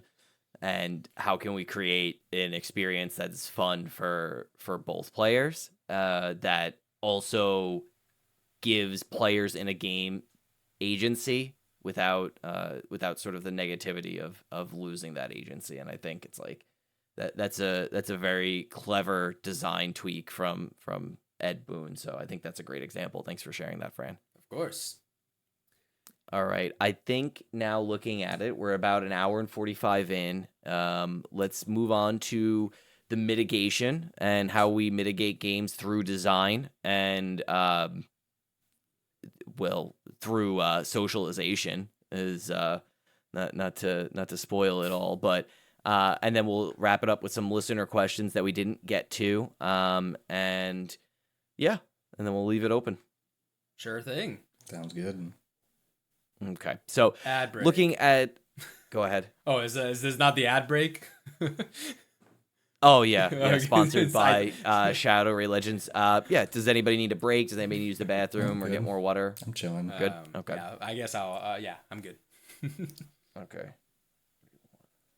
Sorry, I thought that was what you were getting at here. I didn't know that you were. I'll cut it in as a break. I meant to say it in at the top, and I forgot that I want to start cutting in. Like, even if we don't necessarily take breaks and we just do it like this, where we're just chatting during it, I want editable breaks. Yeah. In the show, so that at a later point in time, I can always just put something in there if I want to, like a sponsored ad for the University of South Carolina or something like that. Spurs up. Spurs up. Okay, so getting back to it, toxicity mitigation through game design. So how do we mitigate toxicity? How do we fight against it? And we've discussed this quite a bit already in a few different ways in just discussing what makes mechanics and certain games toxic. A few of the ways that sort of come up are local, co-op, and friend-only multiplayer. This is an example of really only opening your circle to the people that you want to let into your circle, or just physically can allow into your circle, just by local multiplayer, and fun with friends versus strangers. There's also the idea of offering voting systems, limited modes of communication, replay systems, kudos ratings, I and just slipped one in there. and no 4-party in a 5-team game. So creating hard structures on number of players in a game. So sort of looking at some of these designs, Fran, what stands out to you as our resident developer and engineer as stuff that you have personal experience with and are interested in? Yeah, I think that there's a couple of these that warrant a little bit closer look. We've already talked about local co-op and multiplayer with Helldivers and DRG and how that's a great experience and how that mitigates the toxicity.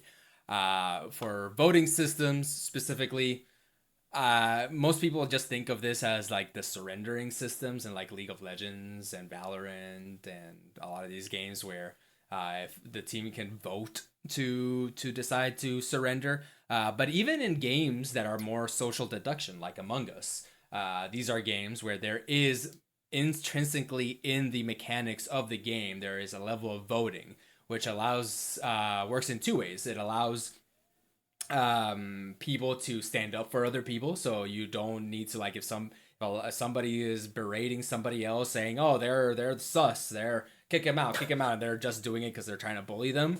You can have this system in which the other players can be like, no, you're being toxic, I'm gonna vote for them to stay in the game.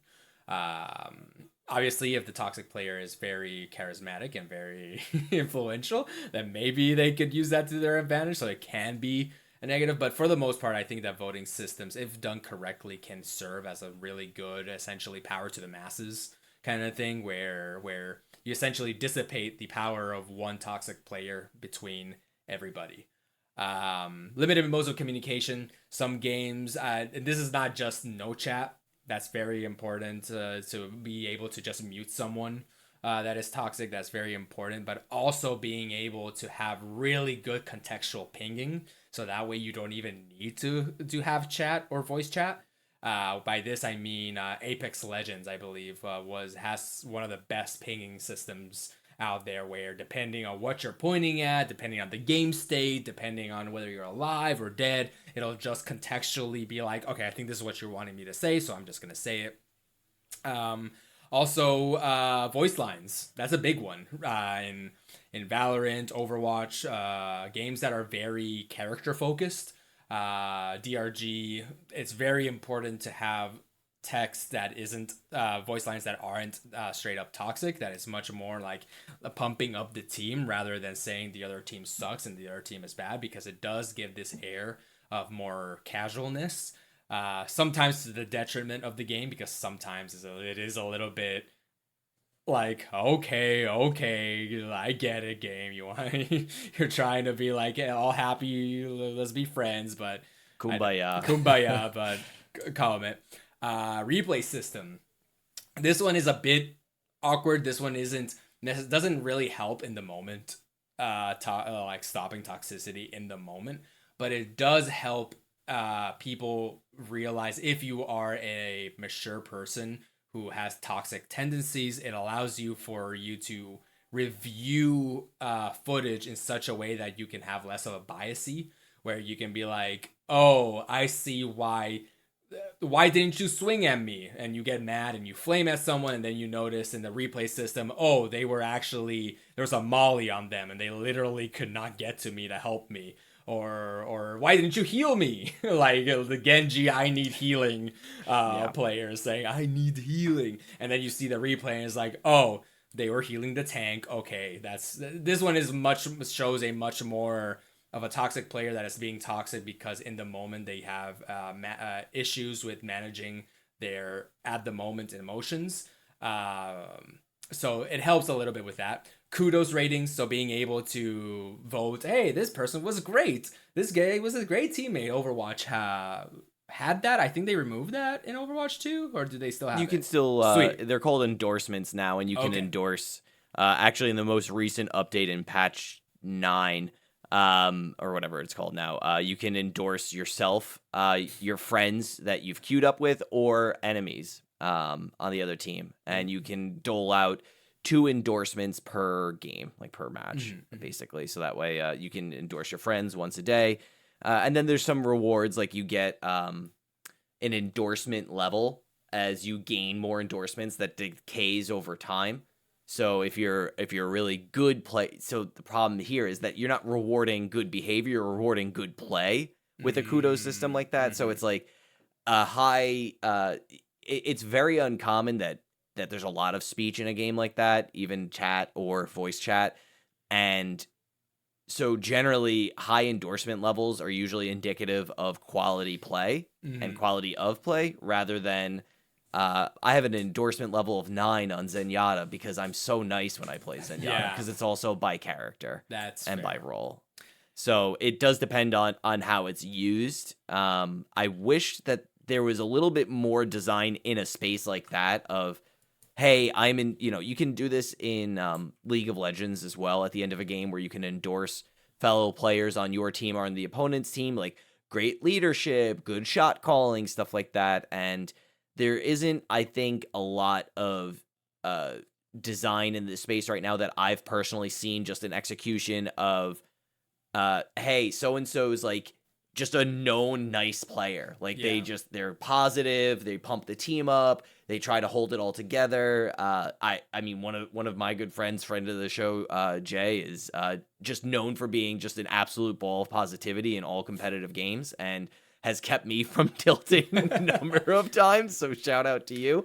But being able to exemplify that in play, I think, is something that could sort of come back to this idea that we can mitigate toxicity not just through design, but using design via socialization and social contract stuff. Yeah.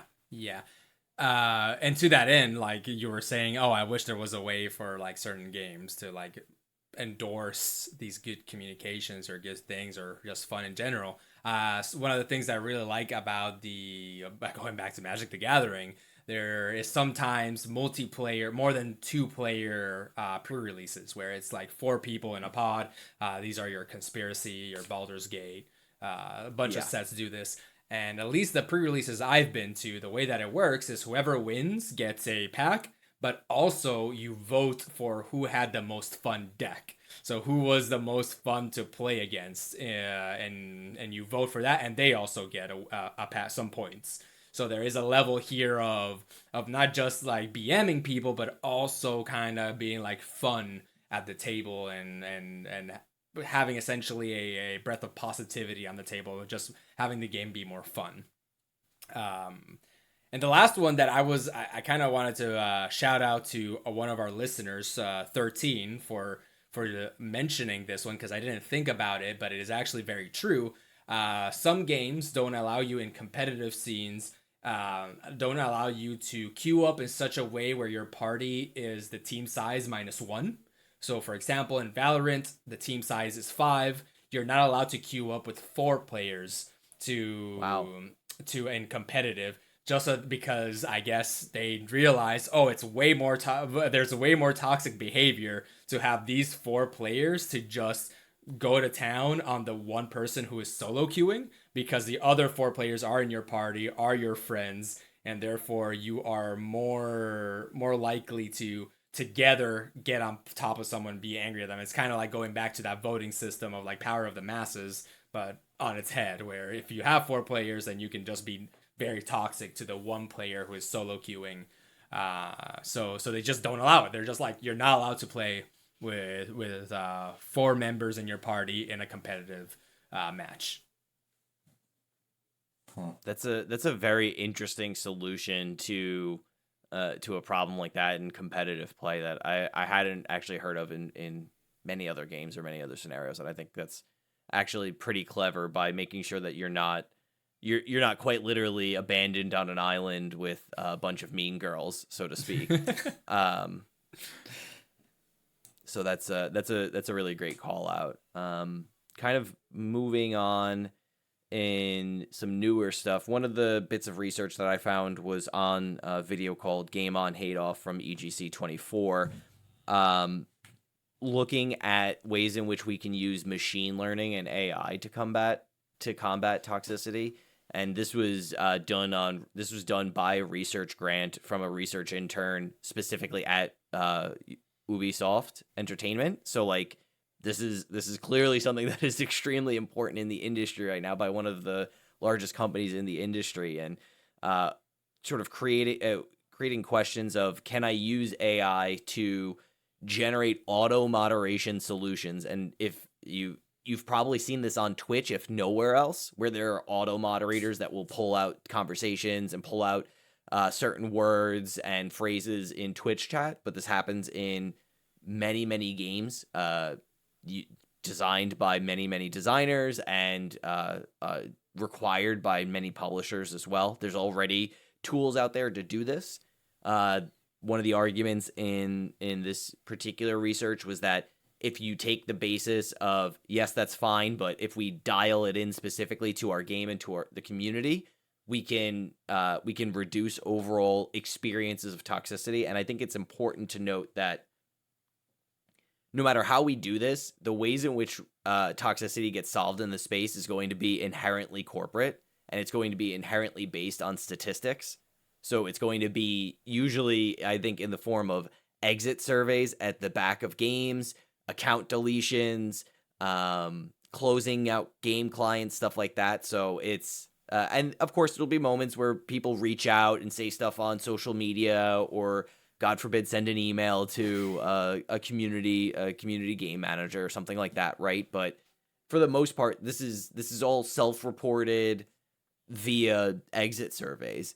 So in that sense, the impetus, of course, in eliminating toxicity from games and from game spaces is not going to be to make a better world or a nicer space or a happier medium. It's going to be to, I think, make sure that people are not leaving this game where they are giving me their money.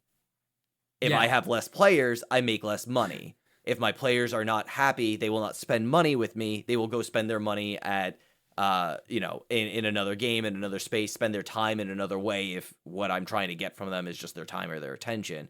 So I do think that when we look at these ideas, and this is, I think, something that's going to continue to become more and more relevant as we move forward with stricter auto moderators, in many ways probably smarter auto moderators and AI generated moderation solutions from games. My concern with this moving forward is that, generically speaking, it is not from a place of where I think many of us are in, where we just want to have more fun when we play games. It's going to be, how do I retain players in my game? And if a certain amount of toxicity is permissible, how do I generate a solution that I can throw money at to hit that threshold of, if my game's 25% toxic, if 25% of my player base reports toxic behavior, okay, whatever. So what? They bought a skin though, right?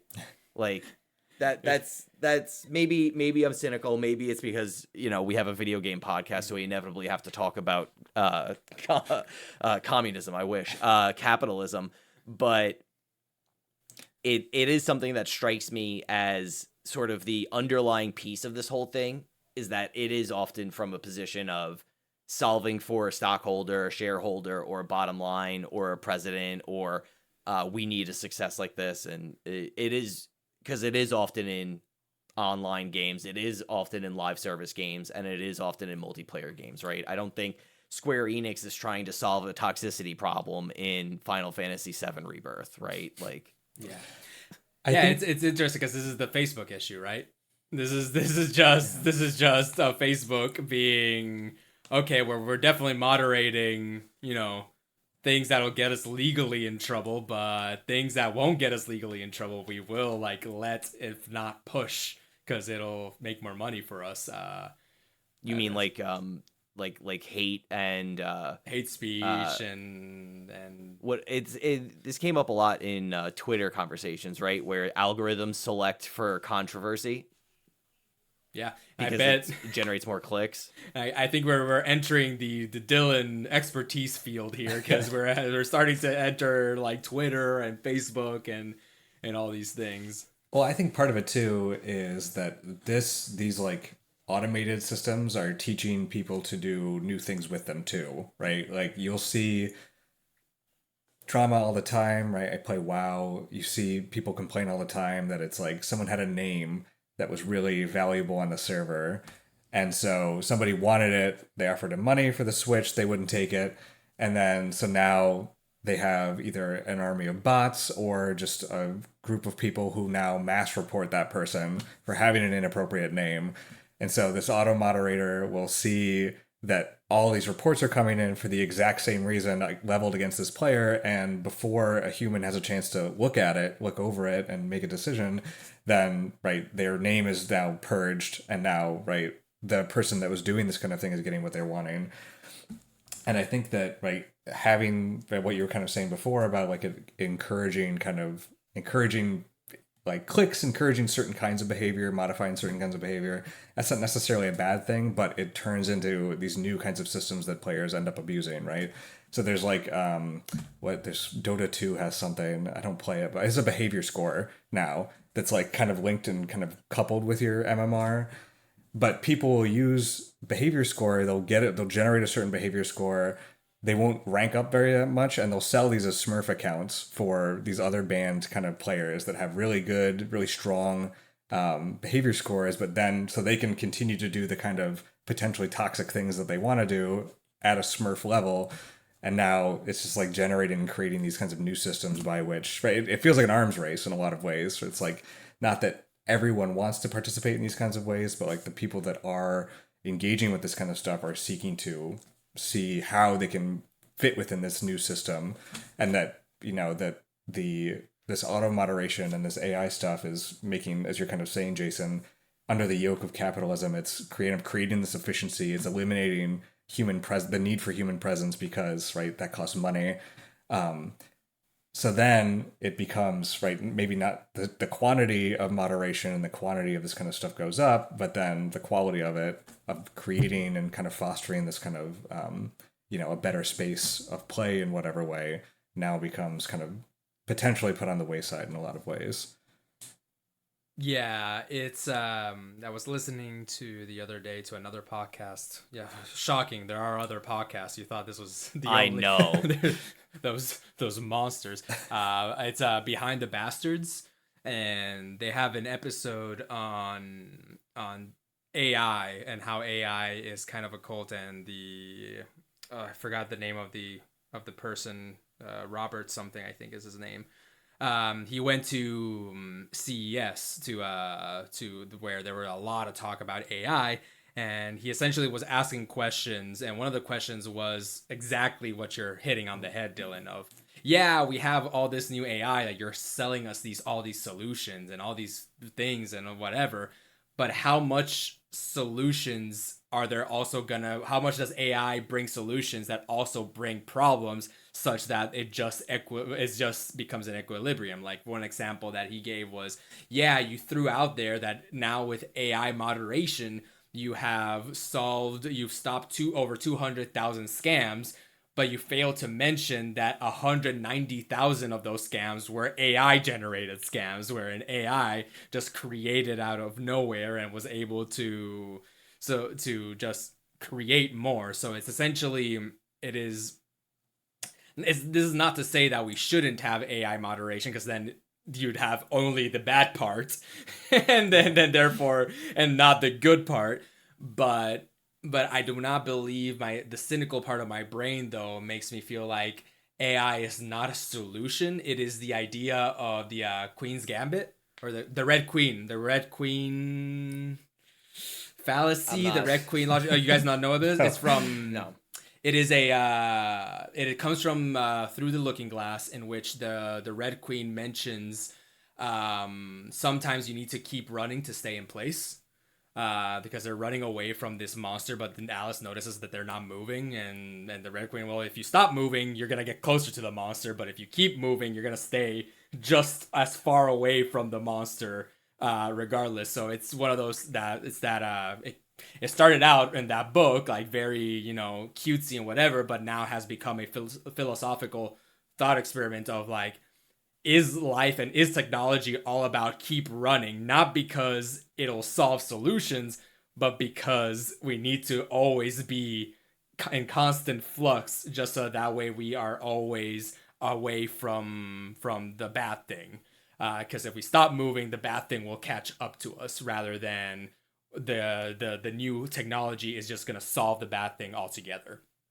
And so you have that issue here, and I think that AI probably falls into that category where it is not gonna solve any issues, but you're gonna kind of have to need it to stop the bad uses of it from taking over your game, to stop the bot accounts, to stop the oh, I'm gonna talk through my microphone, the AI will take my voice and will put it in such a way where the message is still toxic, but the AI moderator doesn't read it as toxic by changing my grammar somehow, or changing or influxing my voice in some way that doesn't let it get caught by the auto moderators, as an example.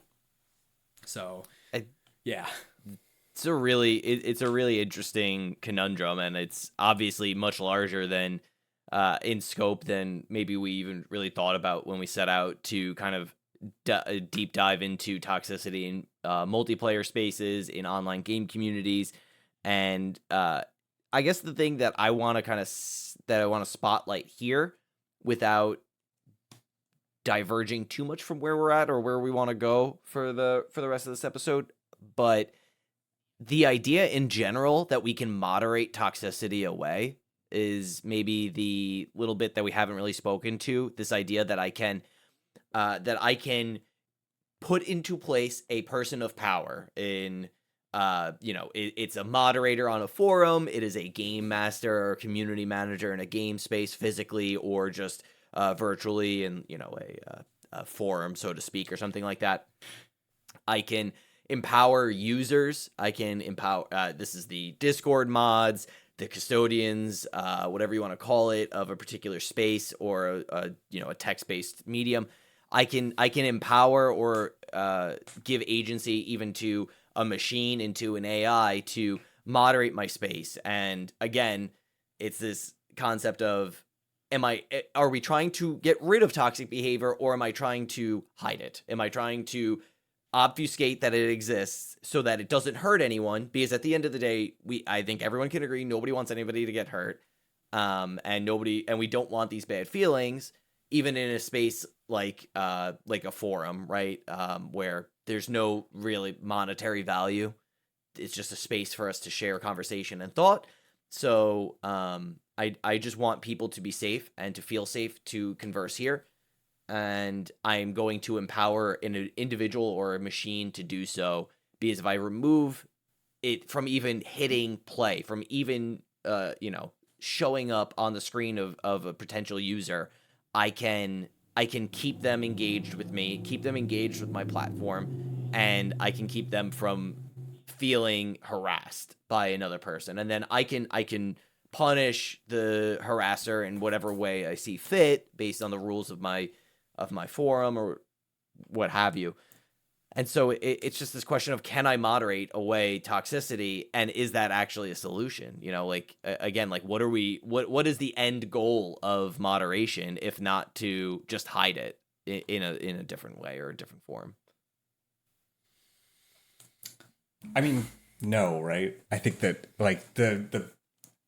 but right, I think that also, like Fran was kind of saying, with this fallacy or this hypothesis, right, that there's so many things that so many people do that just kind of they don't necessarily acknowledge or engage with, kind of not what's really happening, but kind of the ways in which we've been raised, right? The ways in which we exist in these cultural settings and systems that this behavior is, in one way or another, allowed, expected, encouraged, right? Whatever, along racial categories or gender categories, like this, but having the kind of caveat to exist that boys will be boys is not something that AI moderation is going to fix, right? It's not something that can you can do your best to control these kinds of things, and obviously that effort doesn't go unnoticed or unrewarded in terms of creating a safer space, creating a better space, creating a space where there's less toxicity going on.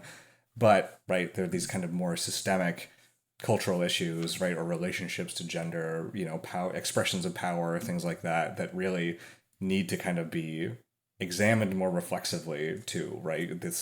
Not only the fact that it needs to be kind of adjusted or changed, but the way in which so much of this stuff is stuff that we don't even think about, right? This kind of like that toxic behavior is inevitable and people are just going to do it, right? Like, as an anthropologist, we ask, why do people assume that this is the kind of thing that is going to happen, right? Why is it that we come to kind of expect toxicity to occur? What are the ways in which we recognize toxic behavior as something that is specific, something that can be resisted?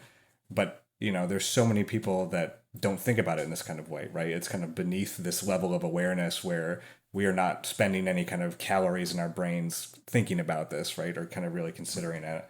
And I think that that's what really, when we have these kinds of discussions or we, spread this kind of stuff around, right? We're empowering everyone who listens or whatever to really kind of like sit back and reflect on these kinds of actions, right? And how they want to see things differently there, as opposed to, right, just having this kind of potential AI moderation that again operates as like a band-aid, but it's not really kind of addressing the stuff that is not changing, right? It's just the way that we're fighting this, the way that we're kind of like edging ahead of it just a little bit is changing, but it's not, right, the kind of root of the problem or the kind of cultural basis by which we allow these things that are really the stuff that we need to kind of reflect on. No.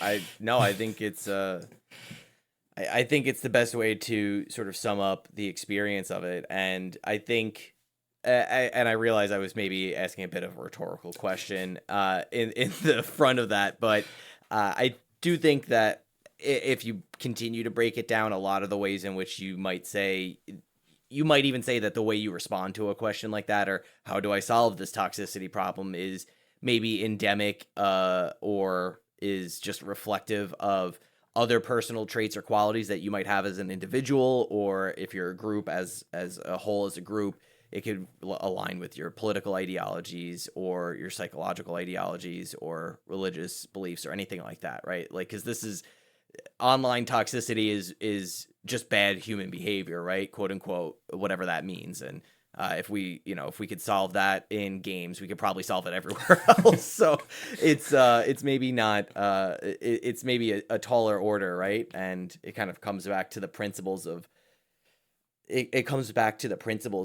philosophy and human behavior. So I'm not sure that anything other than continually attempting to solve the problem is going to, it's just going to have to necessarily be the shared workload of people in the space. It kind of reminds me, to go off the deep end a little bit, of kind of this Foucauldian approach to power, right? So there's this term called hegemony that people usually describe typically to like kind of, it's usually for states in general, but it can be, the guy who wrote it very much applied it to fascism. This idea of hegemony is that there are these kinds of latent ideas that are usually within the interest of the state or the institutions of power that kind of maintain them, right? So hegemony implies that they're kind of you train your population, right? You train your subjects of those who are existing here to internalize these kinds of values. If you make these values natural to your subjects, then that means that the interests of the state, the interests of those in power are now come as easily as breathing to those that are observing and kind of following through in this way. So, and this is kind of what I'm maybe not pointing to, that we need to brainwash people, but this is that kind of idea that we're looking at about, toxicity and the way in which we need to change our relationship to it, like our kind of cultural reflection or our ability to reflect on these things, kind of comes from the same way in which people don't speed as much as they can, right? Or the way in which people stop at stop signs. It's not because they acknowledge that it is against the law to run a stop sign, but the person that is enforcing that law isn't necessarily always there. So we're taught and we're trained and socialized in a way to kind of embody these practices in what we understand to be civil practices and that we're following laws that are in our best interests because it's for our safety, right? None of these things have any intrinsic meaning to them, but we create these kinds of associations that we kind of place within ourselves and we follow it, right? That we stop at a stop sign because the threat in our heads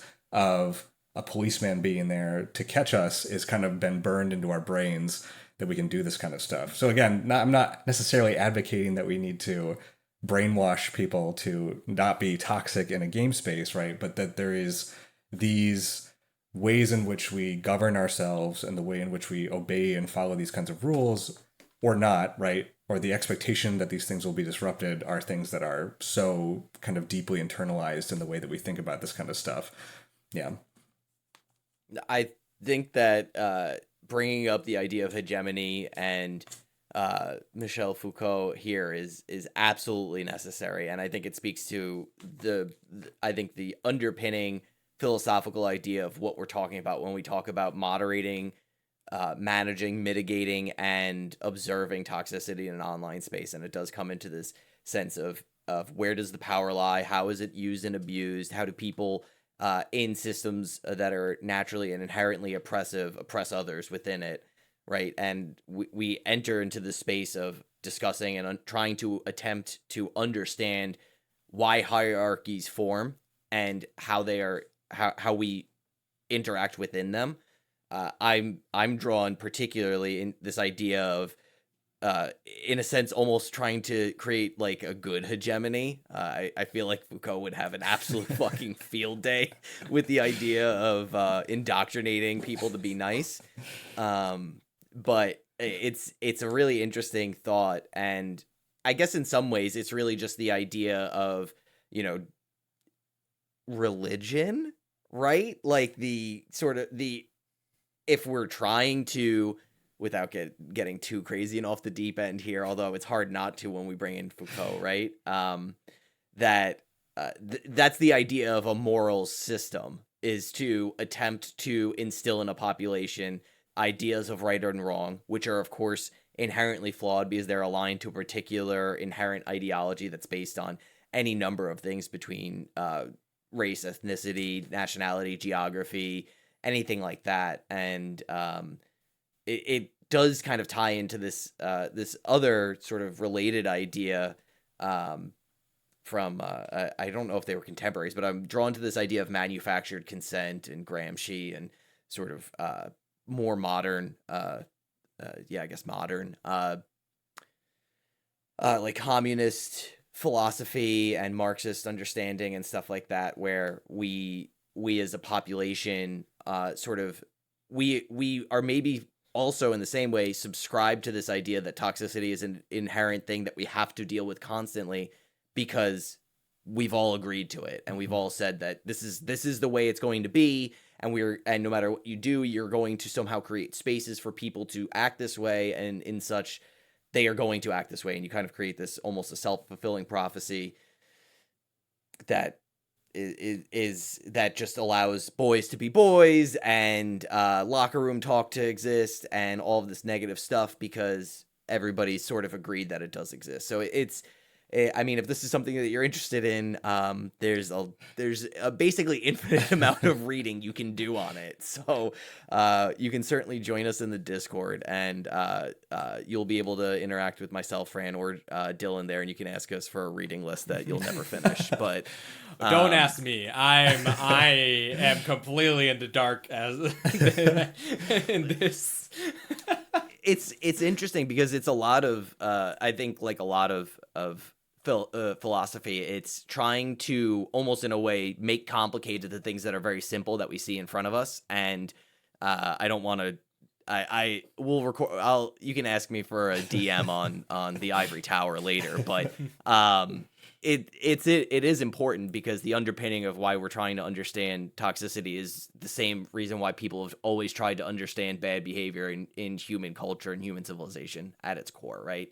So I think this is probably a pretty good place for us to sort of shift towards the end of the show here. I do want to plug that I found a pretty interesting community called Raising Good Gamers. I'll put a link in the show notes where they are a community and sort of a a group that is seeking to create, their goal is to create a sustainable movement that can change the culture of online gaming. So they are approaching this as a socialization and a social contract problem of basically, if we teach people how to properly behave and we teach people sort of the results of this behavior, and we can create this as more of a movement, we can sort of nip this in the bud. We can fix this problem at home. In a way, I think it's interesting to see that there is a space for a social response to sort of break this sort of generational trauma that exists in the online gaming space that dates way, way, way back to, you know, playing Quake Online and stuff like that, when broadband was a dream. So to sort of bring us into the end here, I think we should get into some listener questions. Side note. Yeah. I think we kind of have to talk about competitive play because that was a lot of people talked about that.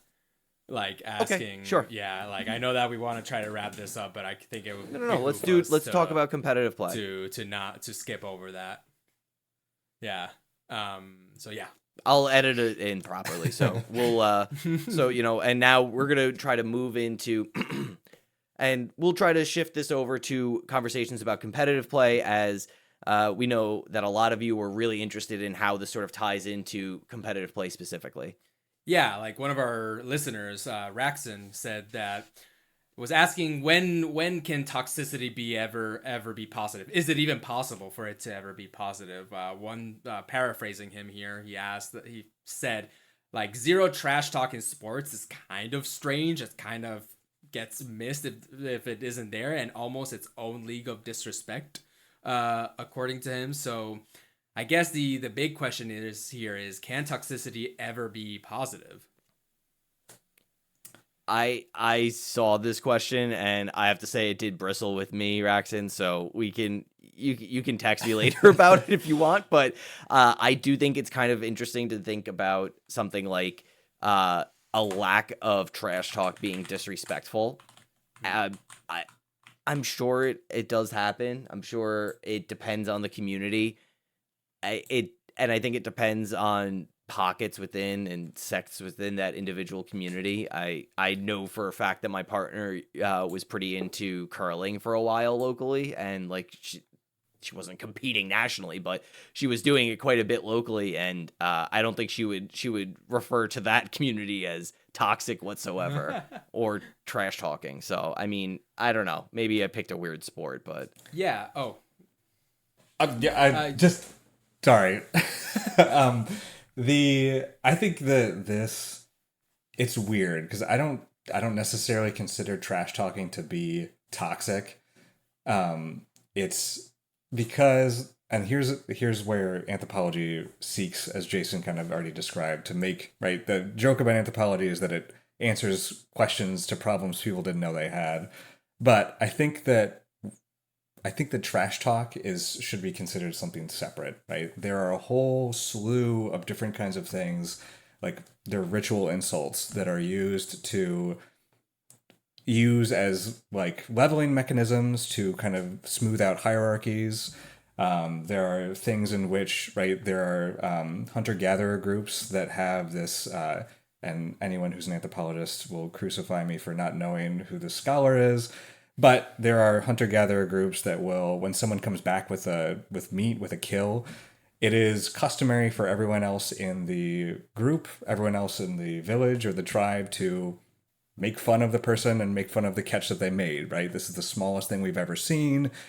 Can we even eat this, right? They'll have all these insults that they'll level at the hunter. They'll have all these insults that they'll level at the kill that they brought back as a way to make it so that this person stays humble. That if they have this kind of egalitarian approach to everyone is contributing in their own ways and equally to the group, then by using and kind of managing these ritual insult practices, then we can reinforce that social network by making sure that nobody is considering themselves to be superior above others.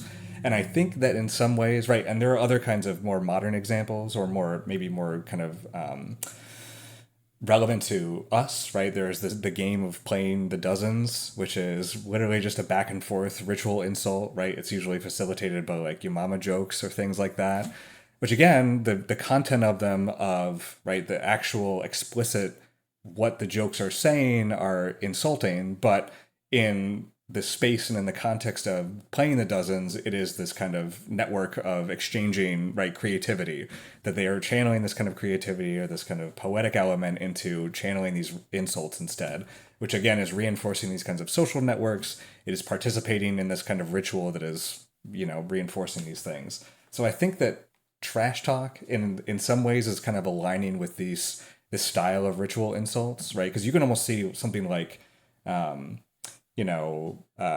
stand-up comedy is maybe something similar to this, where it's using language that many people would consider to potentially be toxic, but it's being reconfigured and recontextualized in a way that's allowing for a kind of different interpretation of it. And that's where I kind of have where trash talking in terms of sports kind of aligns with that, because it is this expected ritual exchange that it occurs. And again, the intention behind it and every individual experience is obviously going to vary. But as we kind of talked about in the beginning of the episode, like what Fran was saying is like that it's almost like toxicity is kind of like this unexpected moment of rage or violence that kind of bubbles up. And it's not necessarily that there isn't a good time or a space for toxicity, but there is a time and a space that it is this kind of ritualized insult or ritualized banter that kind of exists between teams. That's my take on it. Yeah, I wonder, thinking about it, the trash talk just from a, like, let's assume it is toxic. I'm not saying it is. I think you did a really good case for it not being toxic. I think I am more on your side. But even if you assume, I'm trying to listen more into what Raxton is saying here about it being its own league of disrespect to not trash talk. I imagine sports like boxing, right, where there is this whole kind of, like you were saying, this whole tradition and dance before the fight happens, where they get angry at each other, they put like their hands up or anything like that. And I imagine that in that kind of culture, ignoring the other player, the other boxer outright is kind of its own league of disrespect. It's like kind of expects you. I know that it's not a sport, but this is kind of entering the world of WWE, right? Of wrestling and like all these things, Okay. where if you don't trash talk me, then we are not creating this narrative. And if we're not creating this narrative, we're probably not making as much money because people are not as invested.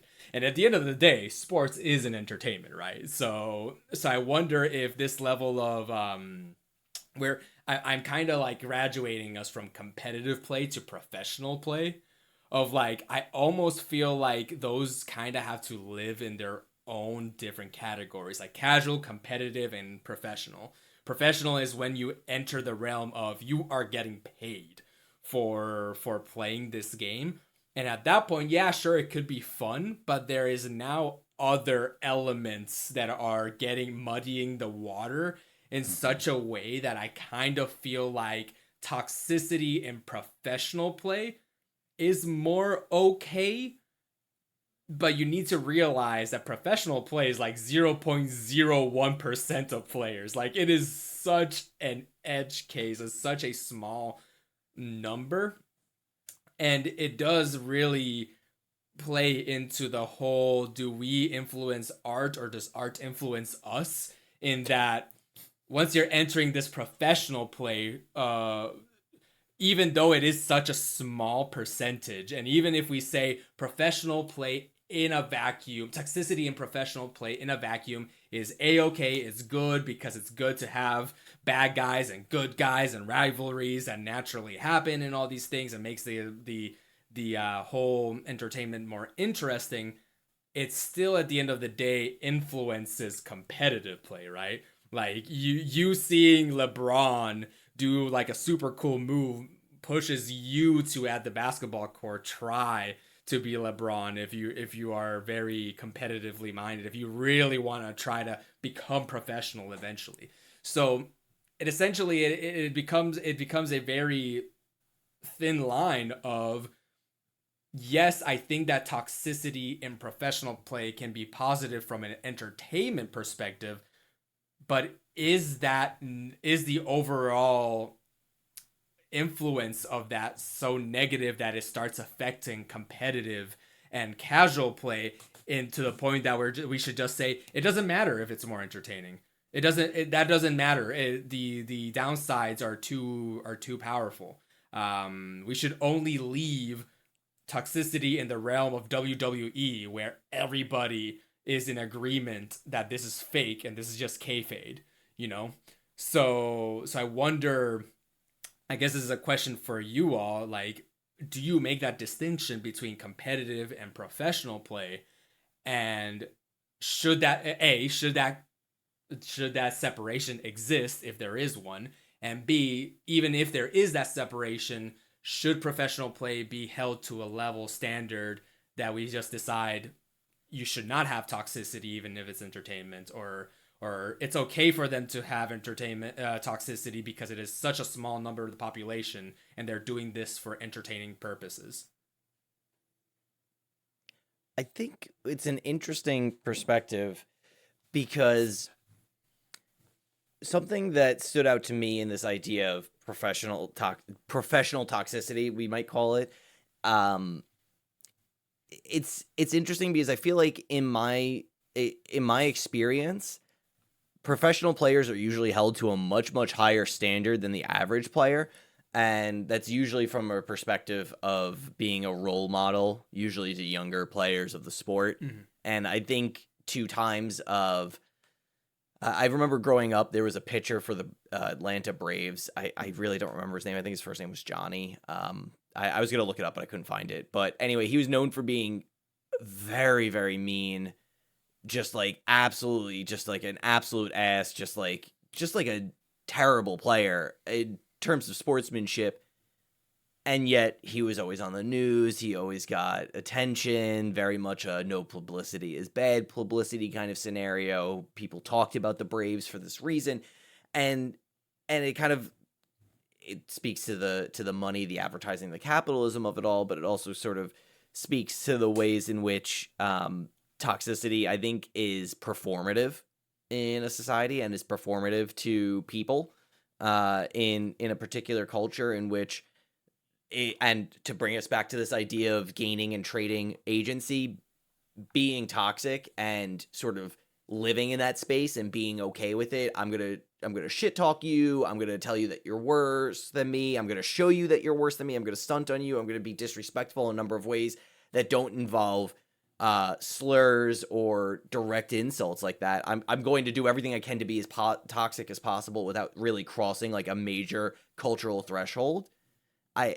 It's kind of it's a weird little space that it's like almost showing that I'm better than you, and I'm going to constantly affirm my agency, my power, my status, my level over you hierarchically. And I'm going to perform this and then show other people that if you just accept that you're the bad guy, you're the villain in the room, you can just do this. And no publicity is bad publicity. And so I'm kind of drawn to this idea that I think isn't necessarily in the spirit of what Raxon was asking, but is now sort of in the conversation that we're having of, like, this is very real. Like, it is a very, very real thing that there are a lot of assholes out there, and unfortunately, assholes get airtime. So, yeah. And it's not even even if you remove the idea of bad publicity. Bad is publicity. Good. Or no publicity is bad. Yeah, like any publicity is good publicity. It's the idea that even if you remove that, there is a element that was brought up by listeners of taunting, right? Of getting inside the mind of your opponent, in that you are on purpose being toxic because you know it'll bring down their morale, and the more you bring down their morale, the more you are better, the more likelihood you are at winning the game. And that brings in its own types of questions, right? Like, should toxicity be a game mechanic in sports? Like, if I can like mentally cast vicious mockery D&D term here, on the opponent to make their morale down and then lose, should I just do it? If it's not outright banned, is it we enter the realm of what we were talking about, infinite combos, right? If I am getting paid for this, if it's going to make me win more, if there's prize on the line, then I'm gonna use every tool in my belt to make sure that I win. And if toxicity is a part of that, I'm gonna use toxicity. I'm not saying me, I'm just saying this person that I have created in my mind. So the next question is it possible, or should we even want a sport or game in which it is 100% your skill? There's no way for the other person to mentally reduce your morale through toxicity to the point that you can 100% always be based on skill and obviously some luck, because there's always some luck involved. Is there any possible space for us to do that? A, is it even possible? And B, if it is possible, should we strive to reach that? I mean, isn't online chess like exactly what you're describing? No chat, no interaction with your opponent. I matched mathematically by my elo to the most likely player that I have an even 50% chance of winning with. Is this not, I mean, this is not the same as professional grandmaster play, where we know that the most recent grandmaster is kind of an asshole, and you know, does things that are extremely I don't know, just like mean-spirited or showy and braggadocious. But I mean, so I mean, maybe it exists, but I don't know, like, the fact that it does also doesn't I guess increase its popularity, and it doesn't change that it exists in much more popular games. I don't know. I guess just like I guess I'm confused as to if online chess play is really this perfect example of I can merely use my skill. There's no variance, right? It is sheerly a matter of my skill versus my opponent's skill. Does that open any doors to us that we might change our understanding of games where variance or skill does still play a role, but toxicity now exists? I guess it goes back to entertainment, right?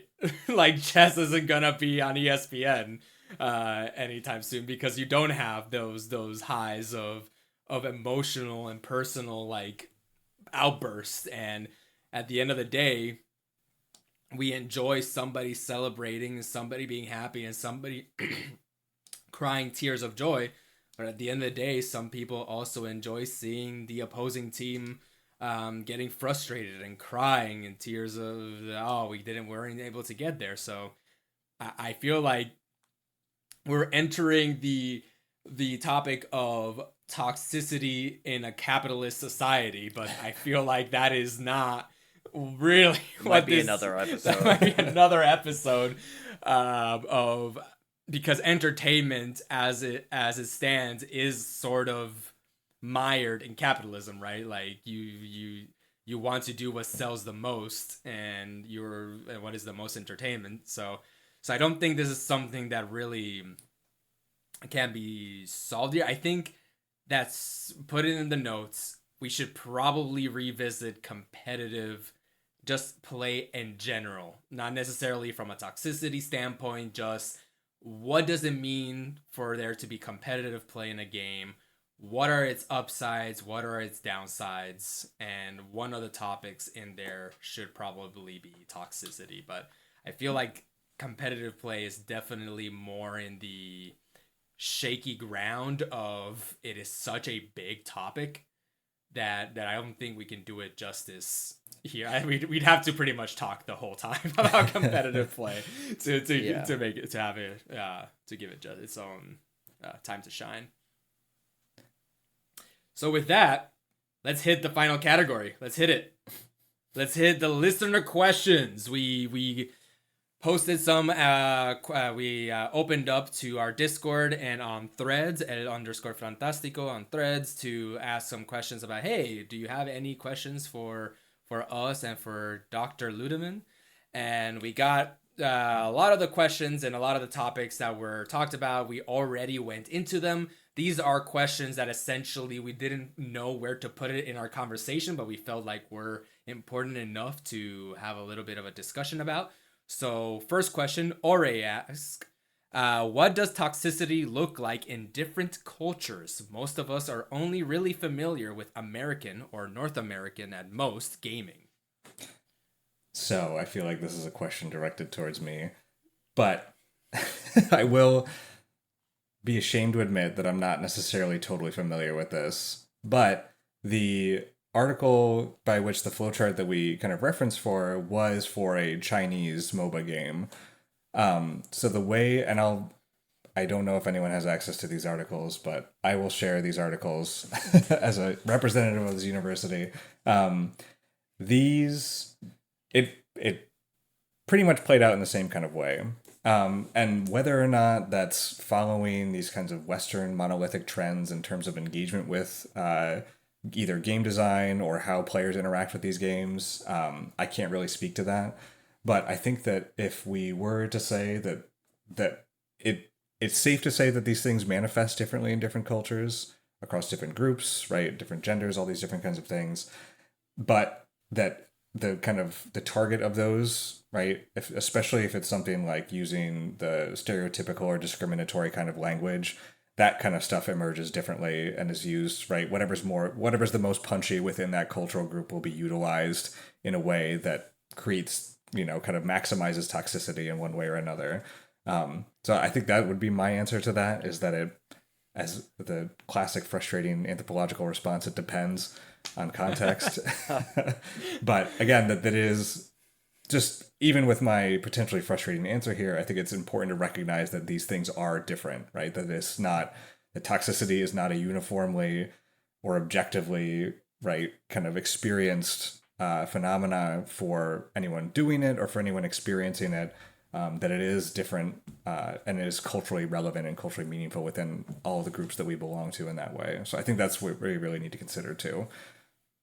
Yeah, and I imagine that different. I also do not have much insight on different cultures when it comes to toxicity, but I would imagine that while toxicity probably still happens in all cultures, I wouldn't be surprised if different types of toxicity are more popular than others, depending on the culture. Like maybe a culture that is more reserved has less verbal toxicity, but has more behavioral toxicity where they just disengage, for example.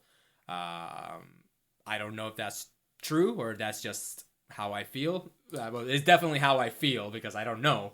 But it is a possibility. I kind of feel like that is not out of the realm of possibility.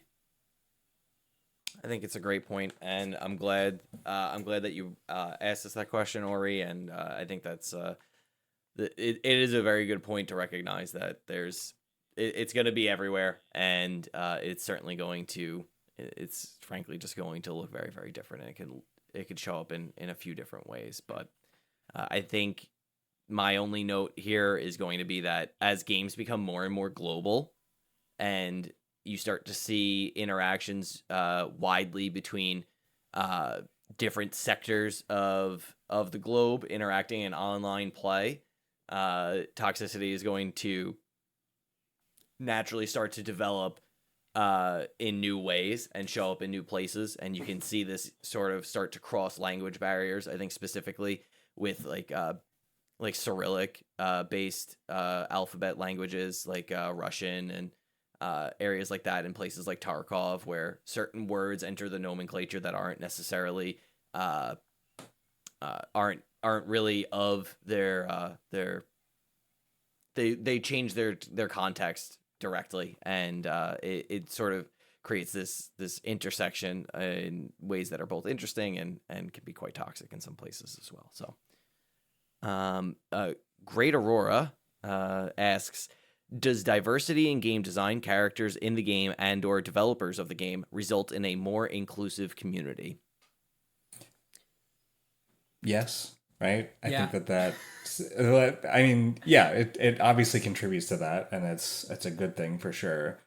Um, And I have a weird, strange little example that I shared with Jason a couple days ago that I think really is weirdly salient in this. But so there is this developer named Kira who created two games so far. One is Lost in Vivo, which is this exploration horror kind of game. I've never played it, but I heard it's good. And the other one, which I'm playing right now, called Lunacid, which is this Kingsfield kind of dungeon crawler. I bring this up because I was kind of scrolling through their Steam page for Lunacid, and I found this post that said, right, addressing the complaints.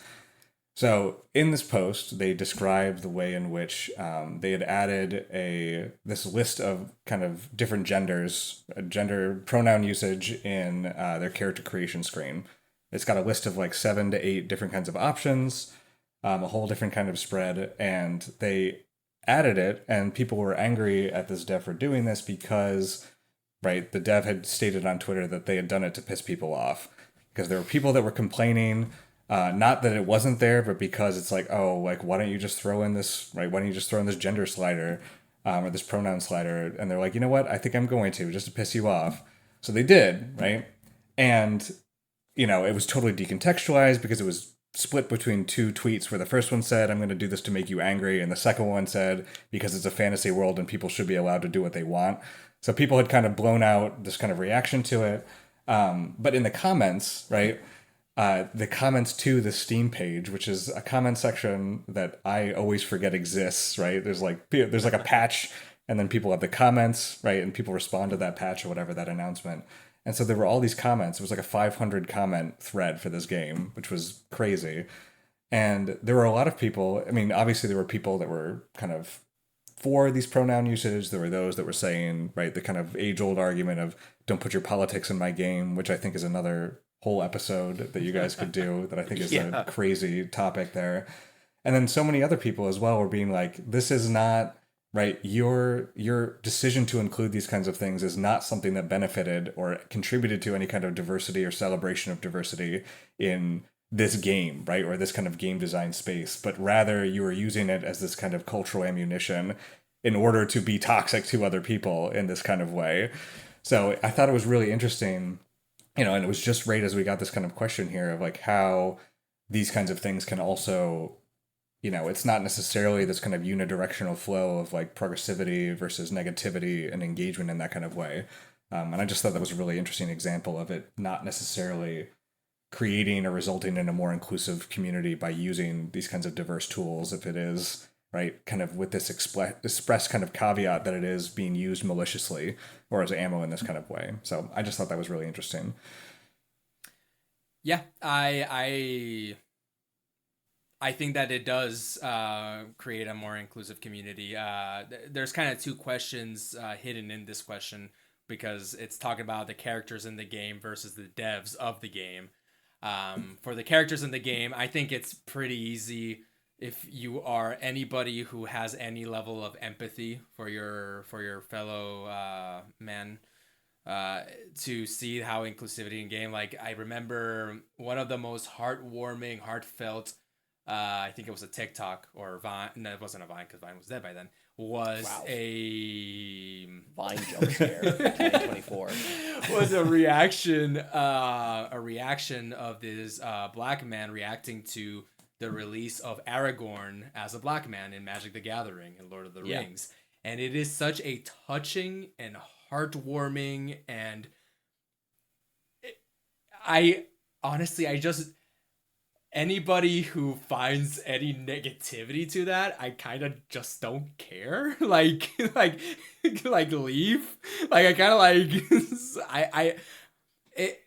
it allows for this level of joy that I know that the online zeitgeist is always pointed at the negatives and how bad things are and all these things, but it's always important to realize as well all the positivity that exists, and small changes like that, like making Aragorn black, yeah, it's going to piss some assholes off, but it's also going to make, more importantly, way more importantly, is going to make so many people have an emotional connection to something that they have for the longest time have been told that you do not even that you don't deserve this. You don't even get to deserve this. You're not even in the conversation to deserve these kinds of representation. So I do believe that it makes for a more inclusive community. For the devs of the game,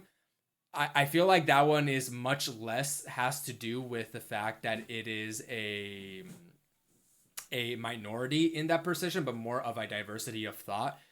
Just diversity, being a minority or is allows you or gives more credence or is more possible for there to be a diversity in thought, and that diversity in thought is what makes it be more powerful in game design. So being able to see it from another angle, being able to see one of these toxic mechanics that in a vacuum seems fine, but then hitting it from another angle and being like, actually, it could be negative because of this. That is so. So essentially, having diversity in game development leads to diversity in thought, which leads to better game design that reduces toxicity, rather than, not to say that diversity is important. Diversity is important regardless of how it eventually manifests into the game, I guess is what I'm trying to say. So in my opinion, yes. And in my opinion, this is one of those things that I actually don't even care what the research says. I think it's important to have this as luckily the research is in our favor, but even if the research was it's inconclusive, it's like I don't care. I'm gonna do it anyways.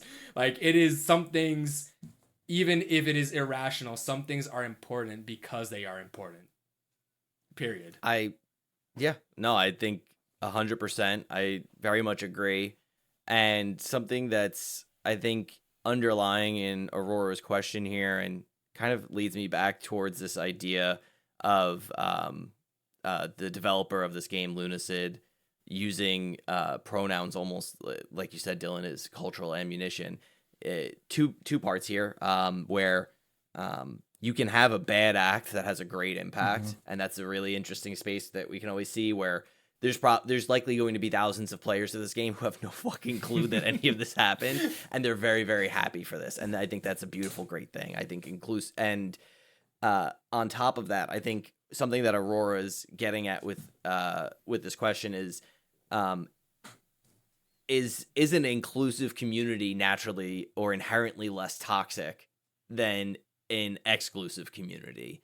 And I think that's a way juicier and much deeper conversation that's harder to get into, because it asks the question of inclusive how and inclusive where. So like, if a community is inherently more inclusive, generally speaking, are they necessarily less toxic? If I could make the player base of League of Legends more inclusive, would it directly correlate to a decline in toxicity in that community? Or is that game designed in such a way that it, like we said earlier, it engenders toxicity? And so it's an interesting question, and I'm not quite sure how to even go about answering it, because you can make a game, because again, there's a lot of different ways that we can make things more diverse, and there's more corporate ways to do so, in which, you know, we increase the different races in the development team or in the characters. You can retcon your characters to be more gay or more queer, as famously noted by that horrible Blizzard algorithm, to make things more diverse, right? So so diversity can certainly be weaponized in this way, and we get into this whole bad act, great impact sort of idea, but it does kind of ask this question of, is toxicity exclusively based around exclusivity in a community or in a space? And I think, to Ori's question, actually, it may in fact not be, because in another culture that is that inclusivity or diversity necessarily isn't as culturally relevant or as important to them, right? It could be very different. And I think it's important to note that DEI is super, super important and it's particularly relevant in Western culture where there was a lack of it previously, and there's an emphasis on it. And it's not something that is culturally that is not culturally uh I guess I don't want to say relevant, but it's not culturally the same everywhere in the world. Because I'm personally just wondering, we spend so much time trying to create more inclusive, diverse, equitable spaces in Western corporate culture specifically. And any of us who have been in corporate culture know this, and it's a great thing, and we need to do more of it. Is that same work being done in other companies, in other corporate spaces, in other general spaces, in different cultures that are, that are at, parity with what we're doing? Or is it because we have to heal a certain trauma that exists in our culture due to the impacts of colonialism, mercantilism, imperialism, all that sort of thing? So again, it's a great question, Aurora, and I really thank you for asking it. And it really does kind of breed this much deeper, much larger question of inclusivity and toxicity, particularly in our perspective, in our context of Western culture. Yeah, that's definitely another one that we're gonna have to put inclusivity in games as another episode. that's it's incredible topic, super important topic, and I'm very glad to see that games are trending way more in that direction, and even in terms of inclusivity of difficulty and accessibility, which again is yet another episode. Final question. RA asks, are there certain types of games that bring toxicity? Do these games attract toxic people or bring out behavior in otherwise nice people, or both? I think we kind of started to answer this. this. I think the first question is probably where we're pretty good on, but I think that second question is the one I'm more interested in. Having this seems like a good thesis, a finishing thesis thing. Do you feel like toxic, not to like resolve like, hey, it's not your fault, it's the game's fault, because that is not at all what we want to be saying here. Right. But do you feel like that the toxicity is something innate in people that can be brought out by playing a game, or do you think that they already come as toxic players to a game? I'm inclined to say the first part. Though you could, I don't know. What's coming into my head right now is there was another scholar who wrote some work on, she was an anthropologist in Italy, and all this will be relevant, I swear. She would talk to people, right? And she was typically looking at the ways in which people were being racist. And not only the ways that people were being racist in everyday conversation, but the ways that people that were said that they weren't being racist were being complicit with these kinds of structures as it was playing out. So what she said to this effect then was that doing things like not saying anything back, right? And there could be any instance where it's like, it's not polite, right? It doesn't feel polite to call that person out in a certain kind of social setting. You might feel awkward, so you're kind of laughing along with any kind of joke that they might be making. So to that end, right, then she would describe this as that people aren't being racist, but they're doing being racist, is what she kind of described it in a long, roundabout kind of academic kind of way. So I think that this, and maybe this kind of leans into the second part of that question then, of like, otherwise nice people become toxic by their complicity in these structures that allow for these kinds of behaviors to exist, or that it is like, to turn the other cheek then is to kind of encapsulate and say that these, right, to kind of signal to the other person, right, because you were also saying, Fran, earlier in the talk that there were, people who like don't let people come to campus but don't engage with them at all, right? In some ways that's ignoring the person, but in some ways this is fueling that, right? Nobody likes me because I'm saying what needs to be said, right? I'm saying the truth, and it kind of like galvanizes their kind of opinions in this way. I think generally these games that attract this kind of toxic behavior, those people have those kinds of predilections, right? They're maybe, I don't know. I don't want to say they're inclined, right? It's not necessarily this kind of like natural core of their personality, because I've been toxic in a video game.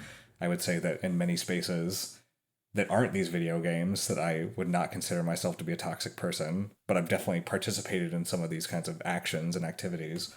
Um, yeah, I think, oh God, I don't know. I've gone on this whole big rant now. I haven't made any sense. And I don't think I've even I made a don't think point that's at this point. that's okay. It's not about making a point. I think you brought up some really good point. I think what you brought is that it's a really, I mean, it's a bit of a chicken and an egg in a way, and it's a difficult thing to answer because on one hand, I'm inclined to say what comes to my mind is that games that are inherently more competitive are going to bring people who are more competitive. And if you are a naturally more competitive person, you are probably that way because you feel like there is something on the line when you win or lose, even in cases of quick play, in casual play, and stuff like that. And I'm certainly guilty of feeling entitled to a win, to feeling like I had a game stolen from me, to thinking, oh, it was my DPS. I was the perfect tank. I've made no mistakes. And I've been toxic in games before, but like Dillon said, like not in other places. And it's certainly not a bright shining moment in my gaming history, but there's something to, I think, the sense that, I don't know, I'm like just like not likely to even want to or feel like other people are being toxic, or I want to be toxic or something like that in like, I don't know, multiplayer Stardew Valley. I hate to bring up Stardew Valley as like the infinite like anti-toxic gamers game, but it's the first thing that came to mind, and it's a, to me, I do think that yes, there are certain types of games that breed toxicity. I think that's just true, and I think that's evidenced by the fact that there is a most toxic game, and it has been known as that for what, a decade, for 15 years. I mean, League of Legends has never had a very good rapport for something like that. Nor Rainbow Six Siege. You know, I mean, what is it? Rainbow Six Siege is the #1 streamer on Twitch is Jinxie, who single-handedly revitalized that game. And I wouldn't say that he's known for being a nice player. If you've ever seen his content, he's extremely entertaining, and this kind of brings back that idea of toxicity as performance. But I'm inclined to believe that that certain games will bring these behaviors out in people. I don't want to say more people and less people and average amounts of people. And I think, just to try and wrangle in the point that I was trying to make before with that scholar's example, is that these, kind of what you're saying, Jason, is that these spaces, these games are recognized, like socially recognized, as things where this kind of behavior is more permissible. This kind of behavior is more expected. So it brings these people in because they can say this kind of stuff and have that opportunity to get away with it, right? Or kind of exist within this kind of broader culture of toxicity. So realizing that people are fatigued, right? They either disenfranchised with the systems that allow for this kind of moderation to occur, or that there are just so many people that engage in this kind of behavior that it kind of becomes that norm. I think that's what I was kind of trying to say earlier with my point, is that this is, when people are being complicit with this kind of stuff, it's because there are so many people in this game or the system that allow for this kind of stuff to happen, that it encourages, right? And it kind of guides people into playing these kinds of games if this is the kind of behavior that they are encouraged to engage in or rewarded to do.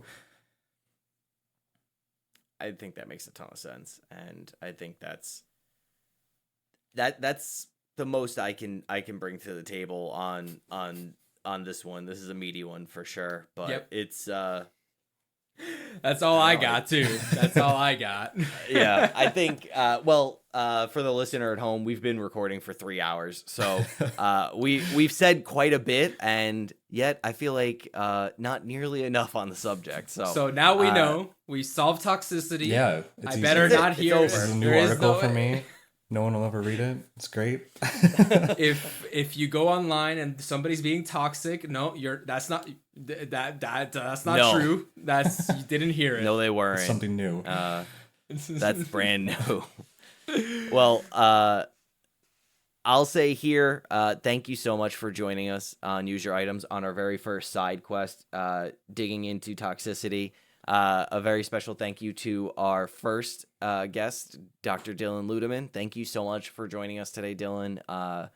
We couldn't have done it without you. Your expertise really lended quite a bit to the conversation. It helped contextualize a lot of it and ground us in research that I don't know that I would have even started to dig in as deeply as I did if I didn't feel like I had somebody who really knew their shit on the conversation with us. So I appreciate you joining us, and where can they find you if they want to find you?